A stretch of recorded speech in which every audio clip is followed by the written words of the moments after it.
The night was supposed to be quiet, the kind of night where the city exhales after a day of noise and ambition. The Pacific wind pressed gently against the windows of the Monroe residence, a glass and steel condominium that clung to the San Francisco skyline like a silver jewel, suspended above the bay. Beneath it, the streets shimmered with reflections of passing headlights, and the Golden Gate Bridge in the distance was nothing more than a red silhouette drawn against a navy sky. Ava Thompson hadn't planned to return early. Her keynote at the Community Leadership Conference had ended ahead of schedule, the applause still warm in her memory. She had thought of calling Elliot, of suggesting a late dinner somewhere in North Beach, maybe the small place with the string lights in the alley, where once they'd sat too close, laughing about nothing at all. She didn't call. After 8 years of marriage, a quiet arrival felt intimate enough. She tapped her key card, and the soft chime of the security lock welcomed her in. The scent of chilled champagne drifted toward her before she saw anything. Crisp, expensive, with the faintest hint of pear and white flowers. She recognized it immediately. Perrier Jouet Belle Epoque, their wedding champagne. Her heels slowed on the marble floor, their click now too loud in the softened air. There was laughter, light but unmistakable. Elliot's laughter. The sound that had once wrapped around her like a promise. The living room opened before her like a stage. Floor-to-ceiling windows framed the glittering expanse of the bay, but it was not the view that seized her breath. It was Elliot. Elliot on their ivory sofa, with a woman draped carelessly across his lap. Hannah. She was younger, her blonde hair spilling down like a silk river over his shoulder. Their bodies spoke the language of easy intimacy, her hand resting on his chest, his fingers tracing lazy patterns on her thigh. The untouched second glass on the table had been meant for no one but her. Ava froze at the doorway. She had once imagined what betrayal might look like. A slip of the tongue, a suspicious message, maybe a scent on his shirt. But never this. Never here, in the home she built with him, where their laughter once lived. For a long moment, the room did not move. Only the sound of the clock on the far wall counted her heartbeat. It wasn't the affair itself that sliced through her. It was the expression on Elliot's face when he finally looked up. No panic, no guilt, just mild irritation, as though she had walked into a meeting without knocking. "Ava," he said simply, her name flattened of all tenderness. "You're home early." He didn't push Hannah away. He didn't straighten his shirt. He didn't rise. The woman turned to look at her with the calm gaze of someone who already knew who she was, the wife. And yet, she wasn't startled. That absence of surprise was a blade. Ava's fingers tightened around the strap of her purse until it trembled. The wind outside seemed to pause. Inside, the edges of everything sharpened. The silver frame on the mantel, the droplets on the champagne bottle. The way Hannah's nails were painted the same shade of coral Ava had once worn for Elliot's birthday. When she finally spoke, her voice was almost a whisper. "How long?" Elliot sighed. Not like a man caught, but like a man inconvenienced. "It doesn't matter." Her laughter cracked, soft and bitter. "How long?" He met her eyes then, steady, cruel in its casualness. "A year." A year. While she worked endless nights building the nonprofit that bore both their names, while she toasted his IPO, while she defended his late nights as the cost of success, he'd been pouring champagne for someone else. The woman shifted slightly, her confidence unnerving. She reached for the glass on the table, as though Ava were already gone. Ava took a step forward, and something inside her, something carefully constructed over 8 years, trembled under the weight of a truth it had always feared. The betrayal wasn't loud. It wasn't cinematic. It was quiet, clean, a cruelty wrapped in silk. The champagne bottle still gleamed under the warm light, the way it had on their wedding night. A symbol she had loved turned into an indictment. Elliot finally stood, but not to comfort or explain. He crossed to the bar cart and poured himself a neat scotch, as if nothing about this moment belonged to her. "You should probably get some rest," he said calmly, like a doctor dismissing a patient. That was when Ava understood. This wasn't a mistake he regretted. It was a decision he'd already made. She wanted to scream. She didn't. She wanted to cry. She couldn't. Instead, she did the only thing that still felt like hers. She inhaled slowly, deliberately, tasting the metallic ache in her chest, memorizing it. Because pain, she decided, should be remembered, not as a wound, but as a weapon. She walked past them without another word. She didn't look back. Behind her, Elliot's low voice murmured something to Hannah. She didn't need to hear it. Their laughter followed her down the hallway like smoke. Outside, the city still glittered, indifferent and magnificent. The wind was colder now. Ava leaned against the wall of the private elevator, her pulse a storm against the silence. Something had ended, but something else, quiet, dangerous, alive, had just begun. If Ava's story has already gripped your heart, don't let go just yet. Like this chapter, share your thoughts in the comments and follow the channel to journey with her. From heartbreak to power, from ashes to rise. Every story begins somewhere. This is hers. Hannah left the way perfume leaves a room, slowly. The front door closed with a gentle sigh, and its sound went on reverberating in Ava's body long after the latch had settled. The condo felt too large, a cathedral emptied between services. Night pressed its cool cheek against the windows. The bay shivered with city light. Somewhere down on the Embarcadero, a foghorn answered the water. Elliot did not move toward her. He poured another measure of scotch, the ice kissing crystal like a practiced ritual, and leaned a hip against the bar the way he did when investors wanted to believe him. His shirt was still open at the throat, a small thing, but suddenly indecent. "Ava," he began, voice even, "we should talk like adults." She stood very still, palms open at her sides, as if the room might mistake her for furniture if she breathed too hard. "Adults," she repeated, tasting the word for irony.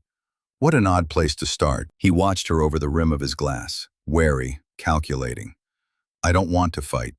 "No," she said, "you never did. You preferred consensus. It photographs better." A shadow crossed his face. Injury or annoyance, she could not tell. He set the glass down. "It isn't working anymore. You know that. We've been parallel. You with your cause work, me with the fund. We grew in different directions." She almost laughed. "You grew into Hannah?" "A year ago," he replied, and there was the flinch of truth. "You were always gone. Panels, donors, board retreats. And when you were home, you were somewhere noble I couldn't reach." "How strange," Ava murmured. "I thought nobility was a place we built together." He sighed, the sound of a banker closing a file. "I'm not trying to be cruel. I'm being honest. We've been preserving an image that doesn't match the reality." The word image turned something inside her to glass. She could see the photographs on the mantle, launch parties, ribbon cuttings, the day the city named a scholarship after them. They smiled like people she almost recognized. So many smiles, so little air between them. "I didn't come home to debate branding," she said. "I came home to a stranger on my sofa." For a moment, his gaze softened, as if he remembered the girl who laughed in a North Beach alley under a line of paper lanterns. Then whatever softness was there folded itself neatly away. "We should make this clean," he said. "We have the prenup." "It's clear." The word fell between them with an ugly elegance. She felt its edges as one feels the fault line beneath a city, the long, sleeping inevitability. He went on, voice elastic with practiced calm. "We signed it before the IPO, before the private rounds.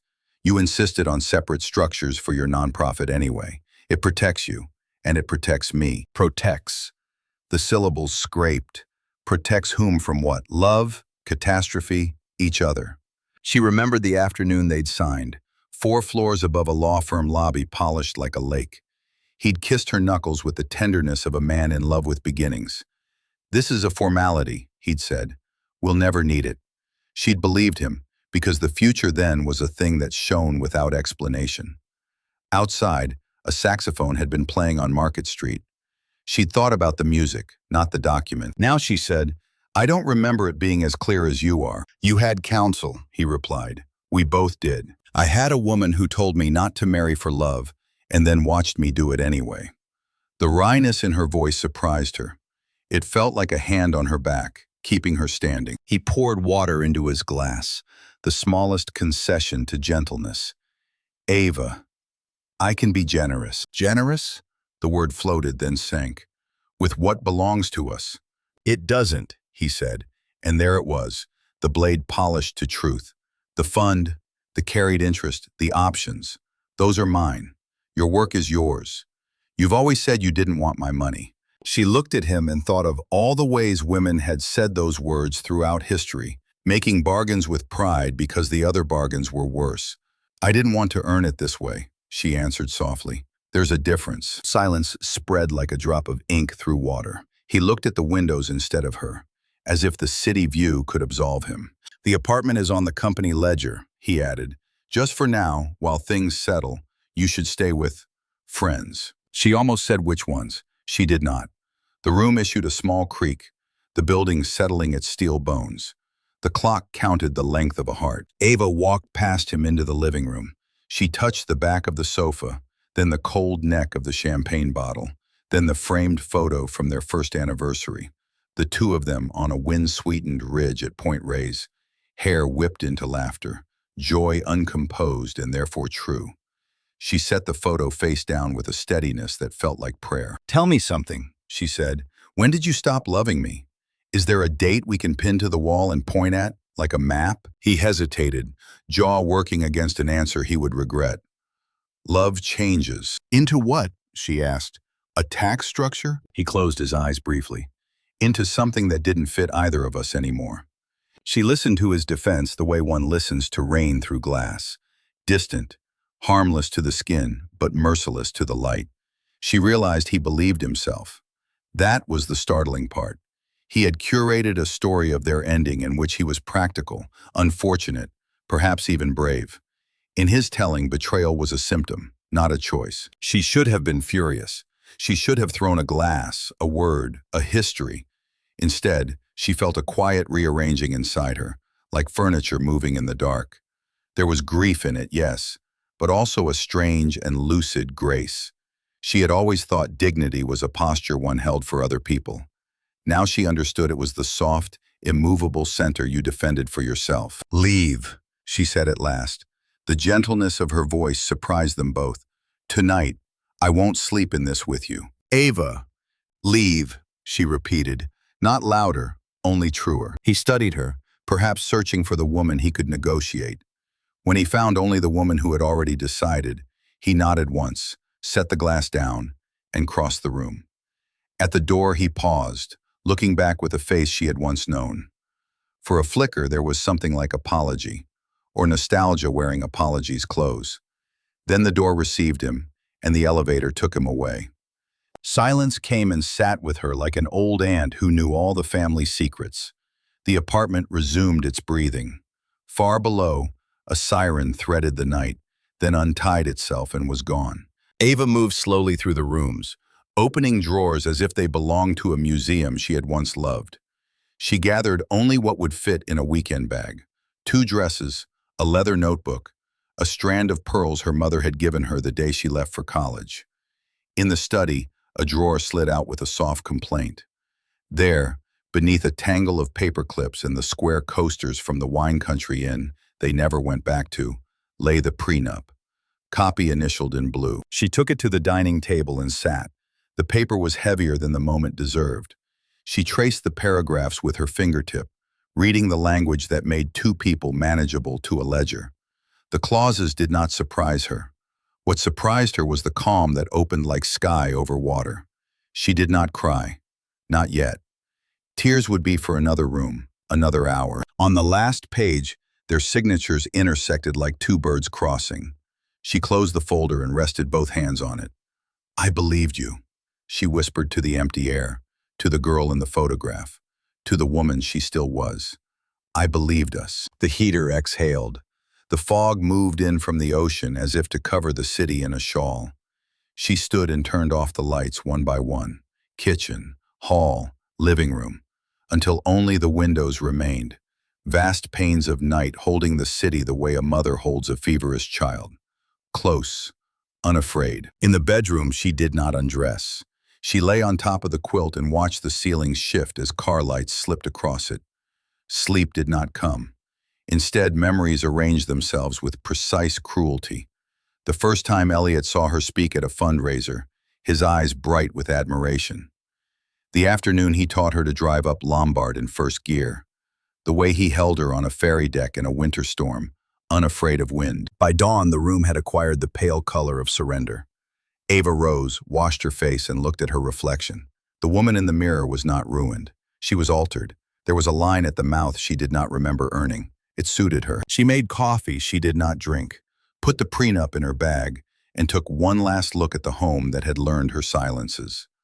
On the way out, she lifted the anniversary photo and set it back upright. The two laughing people stared out into a day that had not yet learned what it would cost them to be happy. On the threshold, she paused and did something she could not have explained. She pressed her palm to the doorframe, an anointing, a goodbye, a promise to the woman who had once walked through it, believing love alone would be enough. Then she stepped into the hall and let the door close quietly behind her, patient as tide. In the steel hush of the elevator, Ava felt the first true thought of morning. This is not where I end. The words arrived without trumpet or fanfare.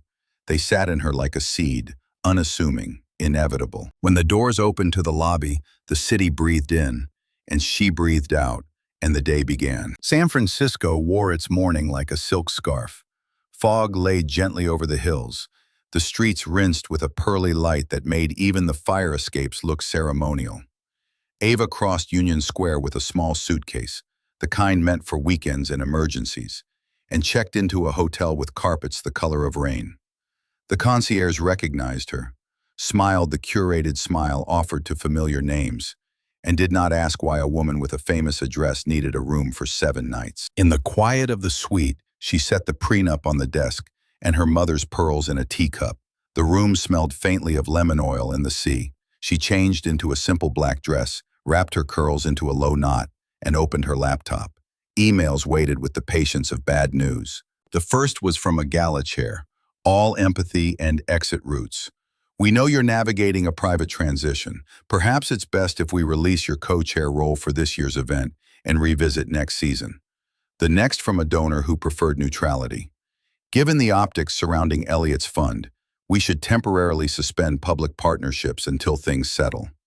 A third from a board member, someone who had once kissed her cheeks at every meeting, offered her a sabbatical so she could focus on wellness. A sabbatical. From her own work of persuading the city to fund schools and shelters and second chances. She read each message twice, not because she doubted the words, but because she wanted to witness the exact moment a circle closed. Her phone vibrated with the over-cheerful pulse of a calendar notification. Brunch with the Arts Council. She went anyway. The restaurant in Hayes Valley was all white tile and eucalyptus in glass bottles, the tables busy with women whose jewelry chimed when they laughed. She arrived on time. The group did not look up at once. When they did, it was with fragile smiles, a choreography of welcome and distance. "Darling," a woman in linen said, half rising to air-kiss a cheek, "you look composed." It was meant as kindness. It sounded like critique. Seats had been saved, but not near the center. Ava chose a place by the window, where the leaves outside cast dapples across her napkin. Talk skittered over the surface, season programming, a visiting conductor, the sudden bravery of a board treasurer who had once needed permission to speak. Elliot's name perched unspoken among the coffee cups. When the check came, someone reached for it with the quickness of a person who believes generosity is a currency that erases debt. On the sidewalk afterward, the women folded her into remarks that felt like lace, pretty, intricate, easily torn. "Text me. Let's do a walk soon. You must rest." She nodded and watched them part like birds at the sound of a siren. By afternoon, the ripples had become undertow. A boutique emailed to say the dress she had pre-ordered would regretfully be delayed due to supplier constraints. The gym texted about a membership review. Her driver, a man who'd known how she liked the radio low at dawn, called to apologize. The car service had been contracted through Elliot's company. The account was closed. At a cafe in the Mission, the barista, who remembered her order and the cause she was raising funds for that week, slipped an extra shot into her cup. He tucked the receipt under the saucer, eyes kind and unprying. "On the house," he said, as if kindness were a secret he was letting her keep. The gesture loosened something at the base of her throat. She found an empty table and let the coffee sit until the steam wandered off and left only heat. Her inbox chimed again. A private message, unsigned. He's telling people you were never really in it, only for the optics, that the nonprofit was your consolation prize. Watch your back.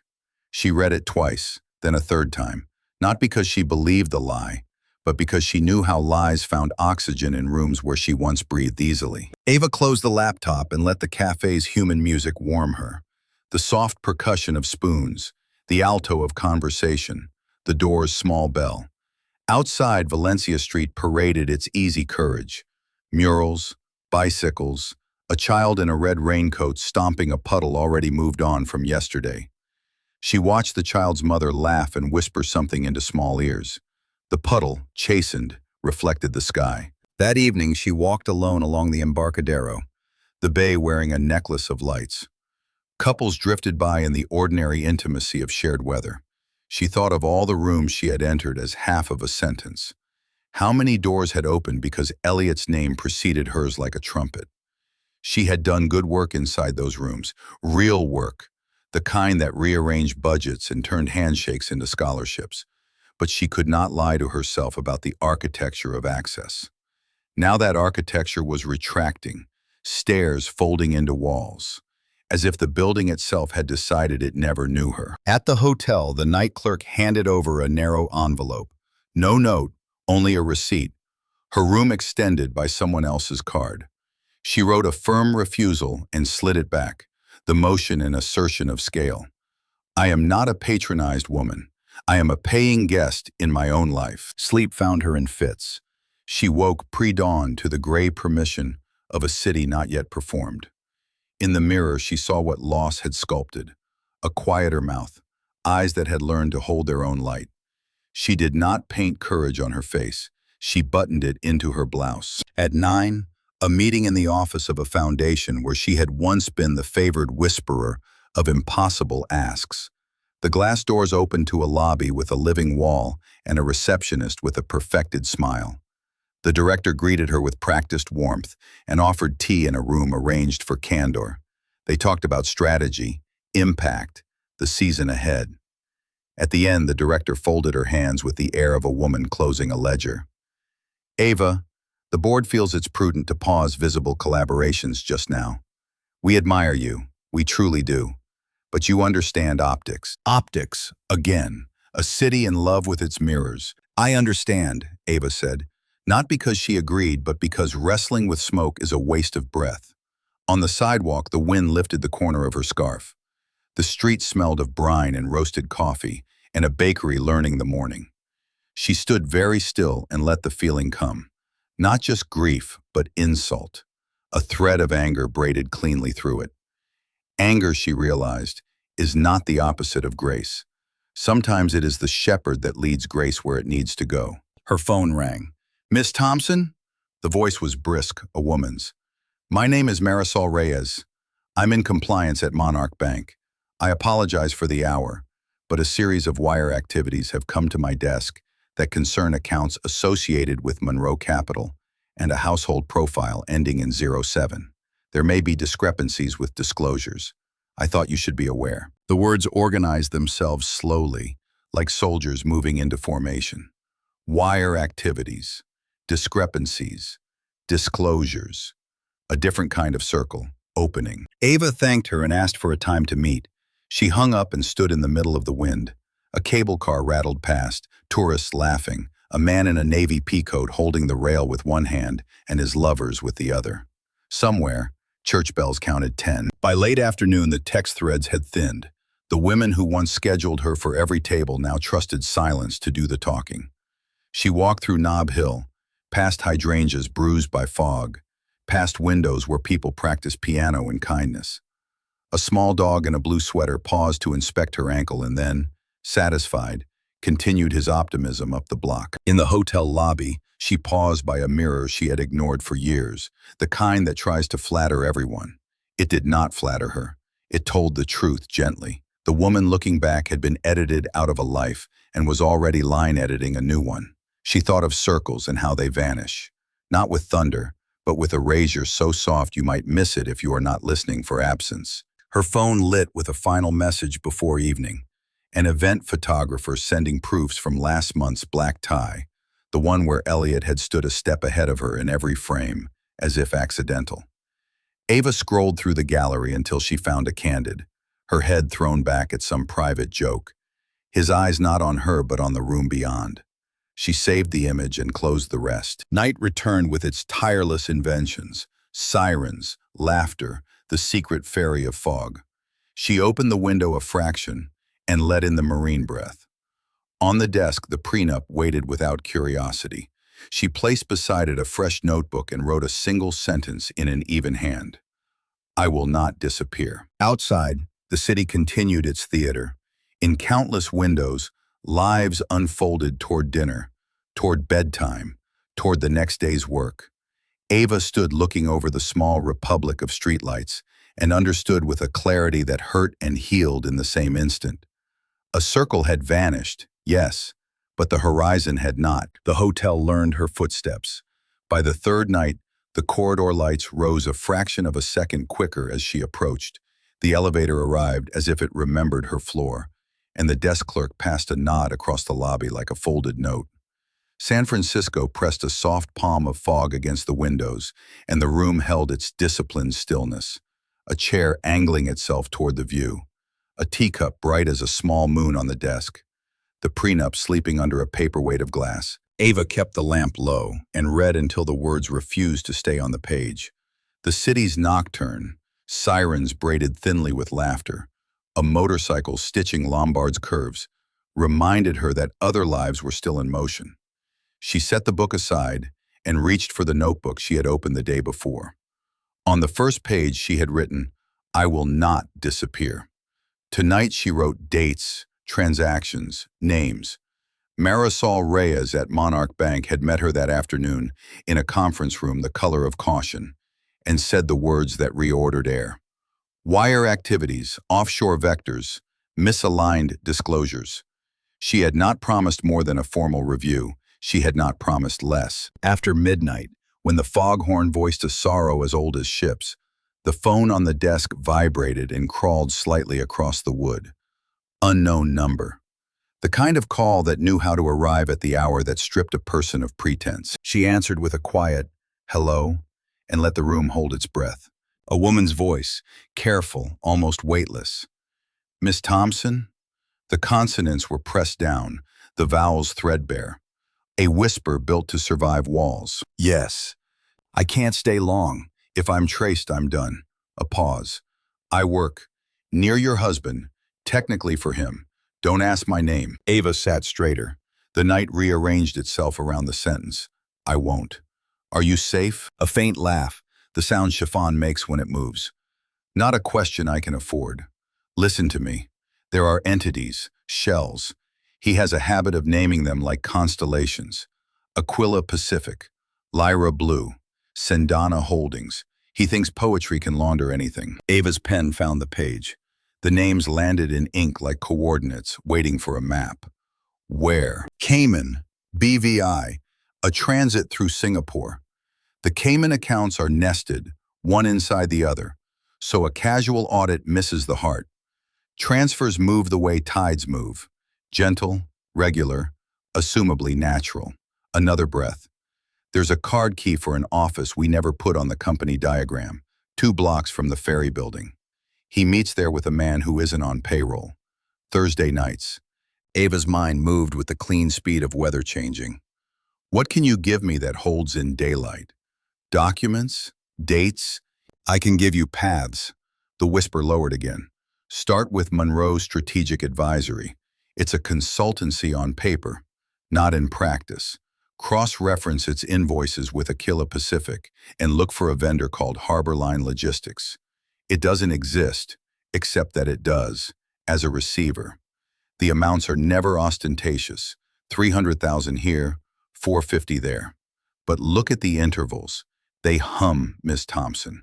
They hum to a rhythm you can prove. Why are you telling me this? Ava asked, and heard that she had placed the question gently, like a glass left on a piano. Because I believed him, the woman said. The way you did, once. Because he tells people you were never serious. And because there is a limit to how much of myself I will trade for health insurance. A smaller pause. Also, Because you are precise. I've watched you in boardrooms. You do not throw words like dishes. You set them down and make the room eat. The compliment landed in Ava with a complicated warmth and grief. If I go after this, he will come at me hard. He will come at you either way, the whisper said, tender and factual. The question is whether you meet him standing up. Show me the door, Ava said. I'll learn the lock. There was the rustle of paper, someone brave in a dark kitchen, folding evidence into the lining of a coat. I'm sending you an internal memo. Compliance flagged an anomaly 6 months ago. The review went nowhere. You'll also receive a photograph of a whiteboard. I'm sorry for the angle, I took it too fast. You'll recognize the handwriting. If anyone asks, you never heard my voice. The text pinged through. A blurred whiteboard, diagonal and gray with haste, arrows, abbreviations, the wet geometry of crime.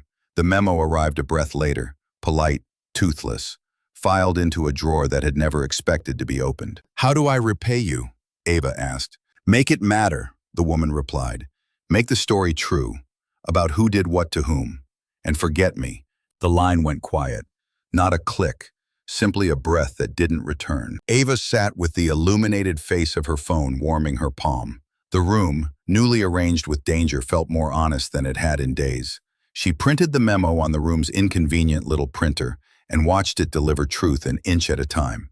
The whiteboard photograph she enlarged on her screen and traced with a fingertip, the way one might follow a lover's shoulder blade absent-mindedly.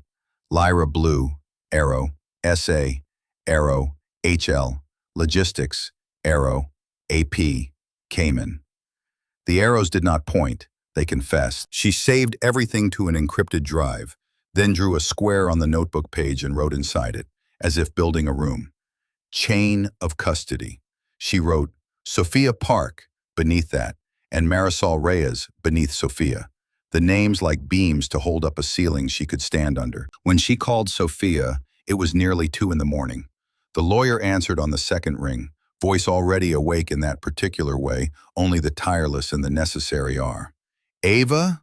I have a memo and a photo, Ava said, and a path. Bring them at 8, Sophia replied. We'll file for preservation orders before lunch. I'll bring a forensic accountant who eats shell companies for breakfast. How does grief turn into this? Ava asked, not to be answered, but because sometimes the ear on the other end of the line is the only witness a soul requires. It doesn't, Sophia said. Grief keeps its own room. This is your other room. We just found the door. After they hung up, Ava stood at the window and watched the fog draw silk scarves through the streetlights. A woman walked a dog that looked like a question mark. A taxi paused, then considered another direction.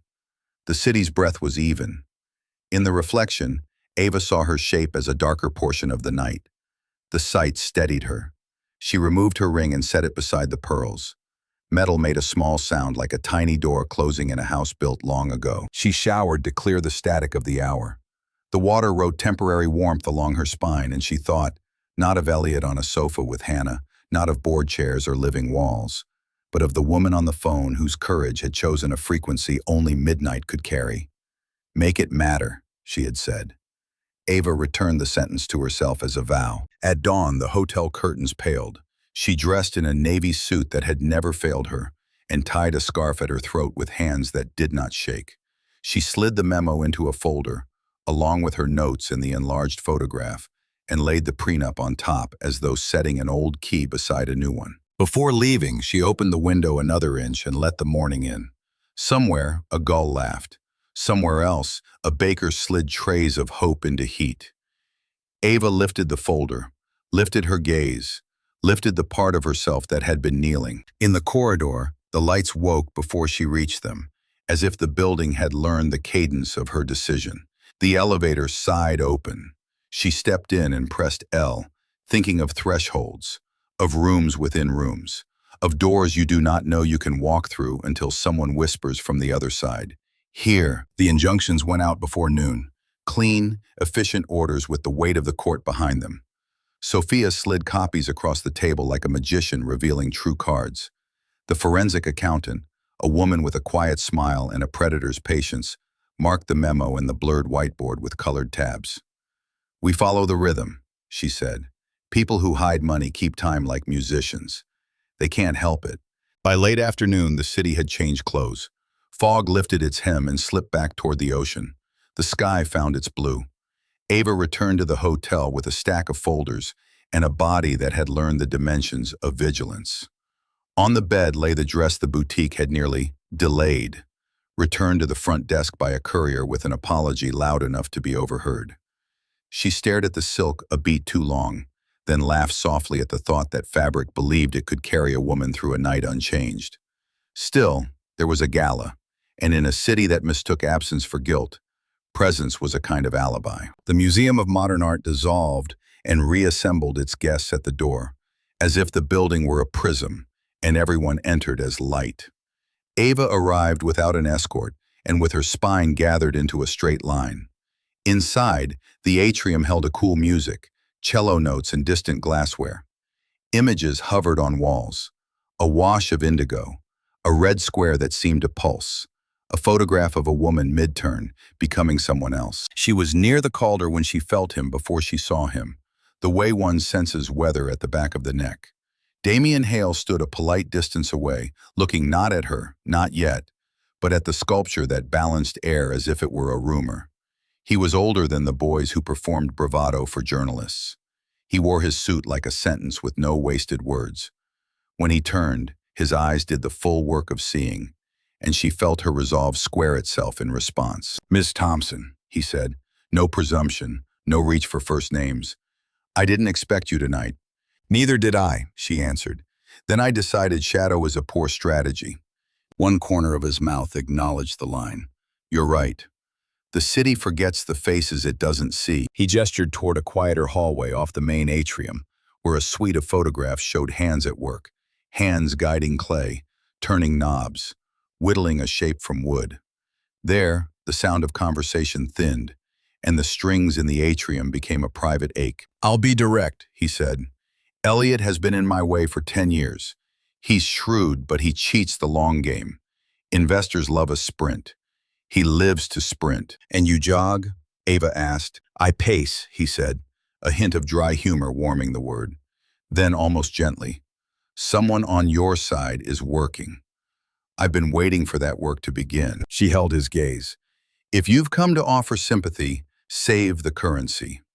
If you've come to offer leverage, understand I count the cost." "I don't offer sympathy," he said. "It spends badly. I offer information and, when useful, cover." He reached into his jacket and drew out a folded page. Nothing theatrical, just paper that wanted to be read. "Public records cleverly hidden. Monroe Strategic Advisory shares an address with Harbor Line Logistics, which lists a managing member that never appears in person. The name is borrowed from a man who died in Idaho in 2012. Sloppy, if you know where to look." "How did you look?" Ava asked. "I make it a hobby to understand the men who believe they're untouchable," he said. "Elliot is loud. His filings only seem quiet." He paused. "The difference between us, I don't steal. I simply arrive where the money goes after men like him light it on fire." The gallery light caught in a silver thread at his temple. On another night, in another life, she might have admired the composition. Tonight she listened for the gear teeth in his sentences, the places where strategic machinery engaged. He was not pretending to be a savior. He was telling her exactly which game he was playing and offering her a piece with its own moves. "What do you want in return?" she asked. "To change the story," he said. "Elliot has been writing it for years, and people read lazy narratives because they are easy to hold. You rewrite it, he loses investors. I don't need to bury him. I need to be standing at the edge of the hole when he falls." A breath. "Also, I want you visible. It protects you. And yes, it protects the optics of what comes next." "Visible with you," she said, not a question. "If that is tolerable," he replied. "I know what the papers will say. Let them run out of adjectives. Meanwhile, we'll do the work." He put the folded page in her hand. Warmth lingered on the paper, his, then hers. She scanned the lines and saw the pattern emerge, a shape only the patient can perceive. The dead man's name, the repeated suite number, the registered agent who appeared like a shadow in too many doorways. The edges of anger she had been sanding smooth for days grew purposeful. A blade finally balanced. "You think I can be Used, she said. She let the word used take its full height. I think you can be chosen, he said quietly, by yourself first. And in choosing, you can choose allies. You have a mind I respect and a cause I don't patronize. I won't lie and claim I'm purely altruistic. I hate the man you married and the damage he does, financially and otherwise. But I also believe you are the worst opponent he could have picked. A woman he underestimated who has learned to like the taste of her own name without his beside it. Ava laughed softly, the kind of sound that wears both fatigue and relief. You speak like a man who has watched other women underestimated. My mother, he said after a heartbeat, a nurse on graveyard shifts who refused to be small when my father preferred a smaller wife. She left. He stayed small. She did not. He shrugged the memory back into place. I invest in founders who won't shrink to fit the room. Then invest tonight, she said. Not in me exactly. In the truth. I want access to your due diligence. I want a mentor inside your shop who will treat me like a colleague.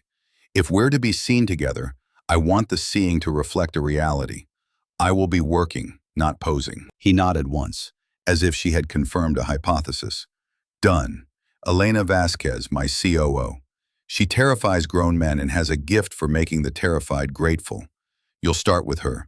And if I decide I dislike the way your leverage feels, Ava asked, then you set it down, he said. I don't hold hostages. The music in the atrium swelled and thinned. A woman's laugh rose and dissolved. The photograph beside them showed a pair of hands turning a bowl on a wheel, water and clay making a new circumference together. One hand steadying from inside, one hand guiding from without. Thursday nights, Ava said. Eyes on the image, not on him. There's a room by the ferry building. He meets someone there. Do you have eyes on it? I have questions on it, he said. Now I have a reason to answer them. They walked back toward the noise and glass. People glanced up, then away, then back again. Curiosity performing discretion. Damien did not touch her. He simply matched his stride to hers and let the room do arithmetic. At the edge of the crowd, he said, You have a decision to make. I already made it, she replied, at 2 a.m. over a bad printer and a better memo. I intend to win on paper before anyone tries to win in the press. He regarded her with something like respect finding its own level. Then we begin tomorrow. My office at 9. I'll have Elena clear her morning. Don't clear it, Ava said. Double it. And send me your files tonight. Another of those slight, not quite smiles. You'll have them within the hour. A server passed with a tray of flutes.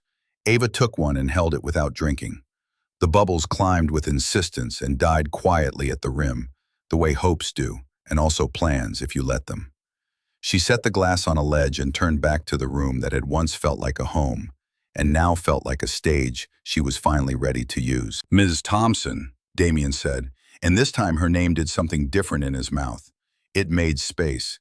For what it's worth, I am sorry for the part that is personal. For what it's worth, she answered, I intend to make the part that is structural answer to the part that is personal. They did not shake hands. They had both already offered more than palms. He inclined his head, an old-fashioned courtesy that, in his case, did not rust. Then he moved into the crowd with the disturbing grace of a man who knew how to arrive everywhere on time. Ava remained by the nearest window, looking down at a city that had mistaken her for a shadow. She watched its lights come on one by one, like understanding. In her bag, the page he'd given her warmed the leather. On her phone, a new email arrived. Vasquez, Elena. Hale Ventures, tomorrow, 9 o'clock. Bring your mind. She smiled, small, private, precise, and let the moment settle into its proper place. Not a rescue, not a seduction, but the crisp click of a lock finally throwing because she had learned the pattern and turned the key. Morning found the city unbuttoning itself from fog. Ava crossed Market Street with a folder pressed to her ribs like a second sternum and took the elevator up to Hale Ventures, where the air held that particular hush of rooms built for decisive sentences. The reception plants were glossy without pretending to be tropical. The glass didn't show off, it clarified. Elena Vasquez was waiting in a conference room with long windows and a whiteboard already half covered in quiet geometry. Boxes, arrows, a tide chart of cash. Elena's hair was pulled back in a severe part that made her eyes kinder, not colder. She gestured to coffee, to a chair, to the seat at the table that was not ornamental but prepared. "I read your notes," she said without greeting, her voice warm in a way that did not invite laziness. "You don't waste ink. Good. Let's not waste breath." They began with the memo, the whiteboard photo, the shell names that had arrived like constellations at midnight. Elena transcribed and translated, turning secrecy into arithmetic. "He keeps his entries small," she said, tapping a pen in even time. "But small crimes repeated are not small crimes. They're habits." Damien entered without ceremony and took the chair beside Ava, not at the head. The hierarchy in the room was competency, not furniture. He listened while Elena sketched the route. Monroe Strategic Advisory, Arrow. Harbor Line Logistics, Arrow. Aquila Pacific, Cayman, Arrow. Lyra Blue, BVI. At each juncture, he asked one question only. Who else sees this? As if privacy were the oxygen of wrongdoing, and he meant to thin the air. Ava kept pace. She had arrived prepared to be trained, not displayed. She offered, adjusted, cut. She replaced adjectives with numbers, indignation with structure. When Elena assigned tasks, Ava took the ones that would stain her hands and her time. Reconciling invoice sequences, plotting transfer intervals against press releases, cross-checking director names against obituary databases. It felt like washing a truth too long left sticky. At 10, Sophia joined by video, the percussive relief of a woman in litigation mode. Preservation orders are live. We'll need an affidavit for the midnight memo and the whiteboard photo. Chain of custody matters. Ava, no editorializing. Facts, time, receipt. Understood, Ava said, and felt how far she had come from the girl who believed sincerity could substitute for procedure. By noon, the shape on the board was undeniable, deliberate, patient, almost elegant. Elena stepped back, capped the marker, and said the sentence that made the room lean toward afternoon. It's enough to hold in court, and it's more than enough to scare him. As if conjured, Ava's phone lit with Elliot's name. She let it ring to the end, the old reflex to answer locked now behind a pane. The second call she took, not with a hello but with silence. His voice arrived already high with a kind of injured authority. "What are you doing, Ava?" "What there is to do," she said. "You stole internal documents," he hissed. "You're colluding with my competition. My lawyers will." "Your lawyers will learn how judges feel about undisclosed assets," she said, allowing herself one clean strike. "And they'll find out how little patience I have for being handled." A beat. She could hear him pacing, could see him in the office that once felt like a second living room. Hands in his hair, tie tugged loose, the swagger stuttering. "You won't win this way," he said finally. Quieter, worse. "You'll ruin yourself in the press." "I intend to win on paper," she replied. "The press can learn to read." She ended the call. The quiet that followed wasn't empty. It was chosen. "Good," Elena said mildly. "Now back to work." They planned the evening. Thursday was one of the nights the Whisper had named. The room near the ferry building appeared in property records only as Suite 402. No company, just a landlord who loved the phrase short-term professional tenancy. Damien's security chief, a woman named Ree with a marathoner's patience, would keep eyes outside. Sophia would be on call with a judge who understood the difference between vigilance and voyeurism. Ava went herself. She insisted. "If I'm going to carry this into court," she said, "I need to know what my evidence smells like." Dusk poured itself into the Embarcadero, copper at first, then blue. Office windows lit like a grid of tiny stages. Ava wore flats and an old navy coat that had never asked to be admired. Ree positioned her near a florist across the street, where buckets of eucalyptus made the night smell like a letter pressed between pages. At 7:12, Elliot appeared, alone, head down, moving with the innocence of men who believe darkness is a curtain. At 7:16, another man arrived, older, careful, carrying nothing. They entered together. Ava's throat found a new rhythm. She told it to slow. A half hour later, the older man left with a folder tucked under his arm. Ree photographed him. Then the folder's unguarded spine, where two letters flashed like a dare. H.L. Harbor Line. Sophia's text arrived at once. Got it. Do not follow. We file in the morning. Ava exhaled a breath she had been embalming since the call at midnight. She did not smile. She did not tremble. She simply marked the time in her notebook and felt, with startling calm, the first undeniable weight of momentum. Back at the hotel, she wrote her affidavit by hand first, a habit learned from a mentor who believed the body tells cleaner truth with ink. At 1912, I observed Elliot Monroe enter suite 402. At 1946, an unidentified male exited carrying a tan file folder marked HL. She transcribed it into the sterile beauty of a template, attached the memo and photo, and sent the packet to Sophia, who replied with a thumbs-up emoji and the more reassuring follow-up. You did well. At midnight, Marisol Reyes called again from a number that expired as soon as it spoke. Your orders are hitting, she said, voice steadier now that process had replaced rumor. There will be pushback. We'll hold. Thank you, Ava said. Gratitude, unadorned, felt like nourishment. Miss Thompson, Marisol added, softer. For what it's worth, everyone in compliance cheers when a clean line is drawn. It makes our work less lonely. Ava slept 3 hours and woke with the sense memory of tide.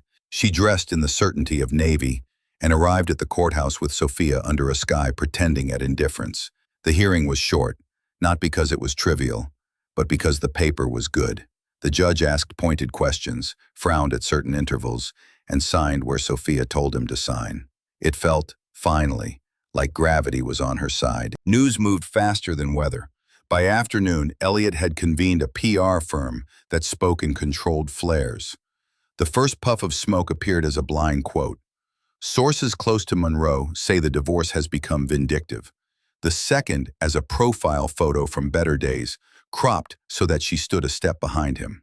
The third, the most poisonous, as a suggestion that her nonprofit had benefited from overlap in relationships. Elena slid the clippings across Ava's screen with the same clinical calm she used for ledgers. We don't answer this. We build a timeline and let truth accumulate. Damien, from the doorway. Visibility's still useful. If you can stand it, we're hosting a donor salon tonight. Quiet room. People who read. Fewer cameras. Walk in with me. Not a performance. Presence. Ava considered and found she did not mind being seen. Not if the seeing matched the doing. I'll come, she said. But I'll speak, and not about heartache. About governance. Even better, he said, and the corner of his mouth did that almost smile she had learned meant agreed. Evening found her on a terrace in Pacific Heights, the bay laid out like an argument she was ready to win. Inside, conversation bent toward her, then away, then returned, like tide practicing loyalty. She talked about due diligence as an act of love, toward communities, toward truth, toward the future someone else's children would inherit. She spoke in clear clauses and did not apologize for knowing her subject. When questions veered toward gossip, she declined them with a look that made refusal feel like good manners. Later, alone at the terrace rail, Damien joined her but did not touch the moment, only stood beside it. You shifted a room, he said, without raising your voice. She watched a ferry sow a bright seam across the dark. Rooms shift when someone opens a window, she said. We've been breathing stale air for years. Tomorrow we open another, he replied. Elena's mapped the next motion and re-found our older man. He's registered to a freight forwarder in Oakland with no freight and a forwarder's gift for vanishing. Ava nodded, the quiet of resolve a new home in her chest. Good, she said. Let's keep time. The city glittered. Somewhere below, a gull laughed like a heckler and then, as gulls do, forgot his joke. Ava lifted her chin, not defiant, simply awake. War had begun, and for the first time since the doorway shattered, she was not merely surviving its noise. She was composing its music. Hale Ventures did not thunder when it moved. It pivoted, quietly, precisely, like a dancer changing direction in the breath between notes. By the end of Ava's first week with Elena, a new cadence had entered her days. Mornings that began with ledgers and ended with language. Afternoons that split themselves between the courtroom and the conference table. Evenings that wore the cool perfume of strategy rather than the heat of reaction. Elena trained without condescension. "Numbers are only the surface of water," she said, drawing an arc across the whiteboard and puncturing it with dots. "We watch for current underneath. Here, intervals. Here, counterparties that never quite sit still. And here, governance that speaks like a gentleman and signs like a thief." She gave Ava the kind of work that makes a spine remember itself, reconstructing reconciliations from the faintest residue, testing invoice numbers for skipped beats, writing memos that replaced fury with proof. Between tasks, Elena told small stories that fell like breadcrumbs back to a self Ava recognized. "When men are frightened," she said one afternoon, "they accuse women of being emotional. We give them a better fear, precision." Ava learned to love the patience of method. She came to relish the discipline of not saying the clever thing in the deposition when the plain thing would break the lock. Her handwriting grew smaller, her sentences grew straighter. She saw how the right verb could collapse a paragraph of argument into a single unavoidable step: concealed, not failed to disclose; moved, not rebalanced. She ironed truth with verbs until it lay flat. News tried to draft her into its theater. Profiles appeared with photographs from her past life, cropped to suggest that she had been standing behind Elliot by preference. A gossip column called her glacial. Elena slid the paper into the recycling with the same motion she used to shelve a file. "Glaciers move mountains," she murmured, and returned to the spreadsheet. If the city expected theatrics, it did not get them. It got presence. Damien kept his promise about visibility, but it felt less like staging and more like stewardship. He asked her to join diligence sessions, not to decorate them. In rooms where the air had once shifted to accommodate a husband's ambitions, it now sat level. When he introduced her at salons, he did not say divorcee or survivor or any other word that cut a woman to fit the mouth that spoke it. He said, "This is Ava Thompson. She is building the ethics we intend to invest in." Sometimes on late afternoons, he would step into Elena's conference room and listen to Ava explain a newly charted route of funds as if it were a coastline she had surveyed on foot. He had the useful habit of asking questions that were both narrow and kind. If this node fails, where does pressure move? If this story goes public, who is the first innocent to be harmed? She found she could answer him without translating herself, and that relief rang through her like crystal struck once and still singing minutes later. The city began to behave as if it remembered her face. Invitations returned, not to seats on the edge, but to tables where decisions were oxygen.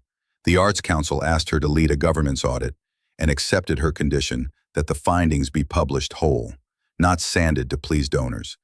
A community bank requested her help designing a program for founders with ideas, but not collateral. At a roundtable with the mayor's staff, she proposed a public registry of nonprofit board conflicts. No one told her to smile. On a Tuesday that wore the sky like polished steel, Ava and Elena took a meeting with a pension fund that had grown tired of being told that due diligence was an inconvenience for people who liked to count. In a room that smelled faintly of pencils and coffee, Ava laid out the structure of a requirement set: anti-circular invoicing, real-time vendor verification, enforcement clauses with teeth. The trustees, men who had the good sense to be a little ashamed of not having asked for this sooner, nodded until the nodding became consent. "Why now?" one of them asked. "Why this level of rigor?" Ava considered and then said the first clean truth: "Because governance is the story a city tells itself about its future. If we allow the sloppy ending, we are complicit in the sequel." She did not blink. She did not soften. The pen in the trustee's hand stopped moving. Approval followed with the simplicity of rain finding gravity. She left the meeting with a document that felt less like a win and more like a hinge. That evening, at a quiet dinner with Elena and two women who ran a community development fund, Damien arrived late, rain caught in his hair like punctuation. "Apologies," he said, not to the table but to the room, and took the seat that did not diminish anyone else's. He listened while Ava described the pension protocols, and his mouth went thoughtful at the corners. "You just wrote a standard," he said. "No," Ava answered, aware of her own smile. "I wrote a reminder." "Those are harder to ignore," he said, and a warmth passed between them that had nothing to do with candles. The legal front advanced, not in leaps, but in steps that compound like interest. Sophia's motions landed with the weight of their own unadorned logic. The judge began to look at Elliot's counsel the way a teacher looks at a student repeating a bad excuse. Injunctions held. A request for sanctions did not get laughed out of court. Monroe's strategic advisory began to fray in public filings. Resignations timed just before dawn. Statements written with the wooden grammar of people who had been told not to say what they knew. One afternoon in the courtyard outside the courthouse where magnolias were learning to be extravagant, Ava found Elliot waiting at the fountain. He had the air of a man who had slept poorly and believed it a personal attack. "We don't have to do this like enemies," he said. "You're destroying what we built." "We?" she replied, not unkindly. "I built a mercy you mistook for permission." He flinched, and for a heartbeat she saw the boy who had once carried her shoes up a hill because the grass was wet. Then the facade returned. "He's using you," Elliot said, tipping his head toward the Hale building visible beyond the trees. "You think Hale does charity?" "No," she said calmly. "I think he does strategy. So do I, and together we are doing governance. You might try it." When she turned to go, he reached involuntarily, but not to touch, only to test whether she would stop because he made a shape with his hand. She did not. Spring pressed itself against the city in green paragraphs. The donor salon turned into a standing seminar in ethics, then into a committee. Elena began bringing Ava into portfolio reviews, where founders learned that a spreadsheet can carry love if the person reading it cares what happens to strangers. In one meeting, a young woman with a nervous laugh pitched a logistics company designed to make last-mile delivery less cruel to neighborhoods.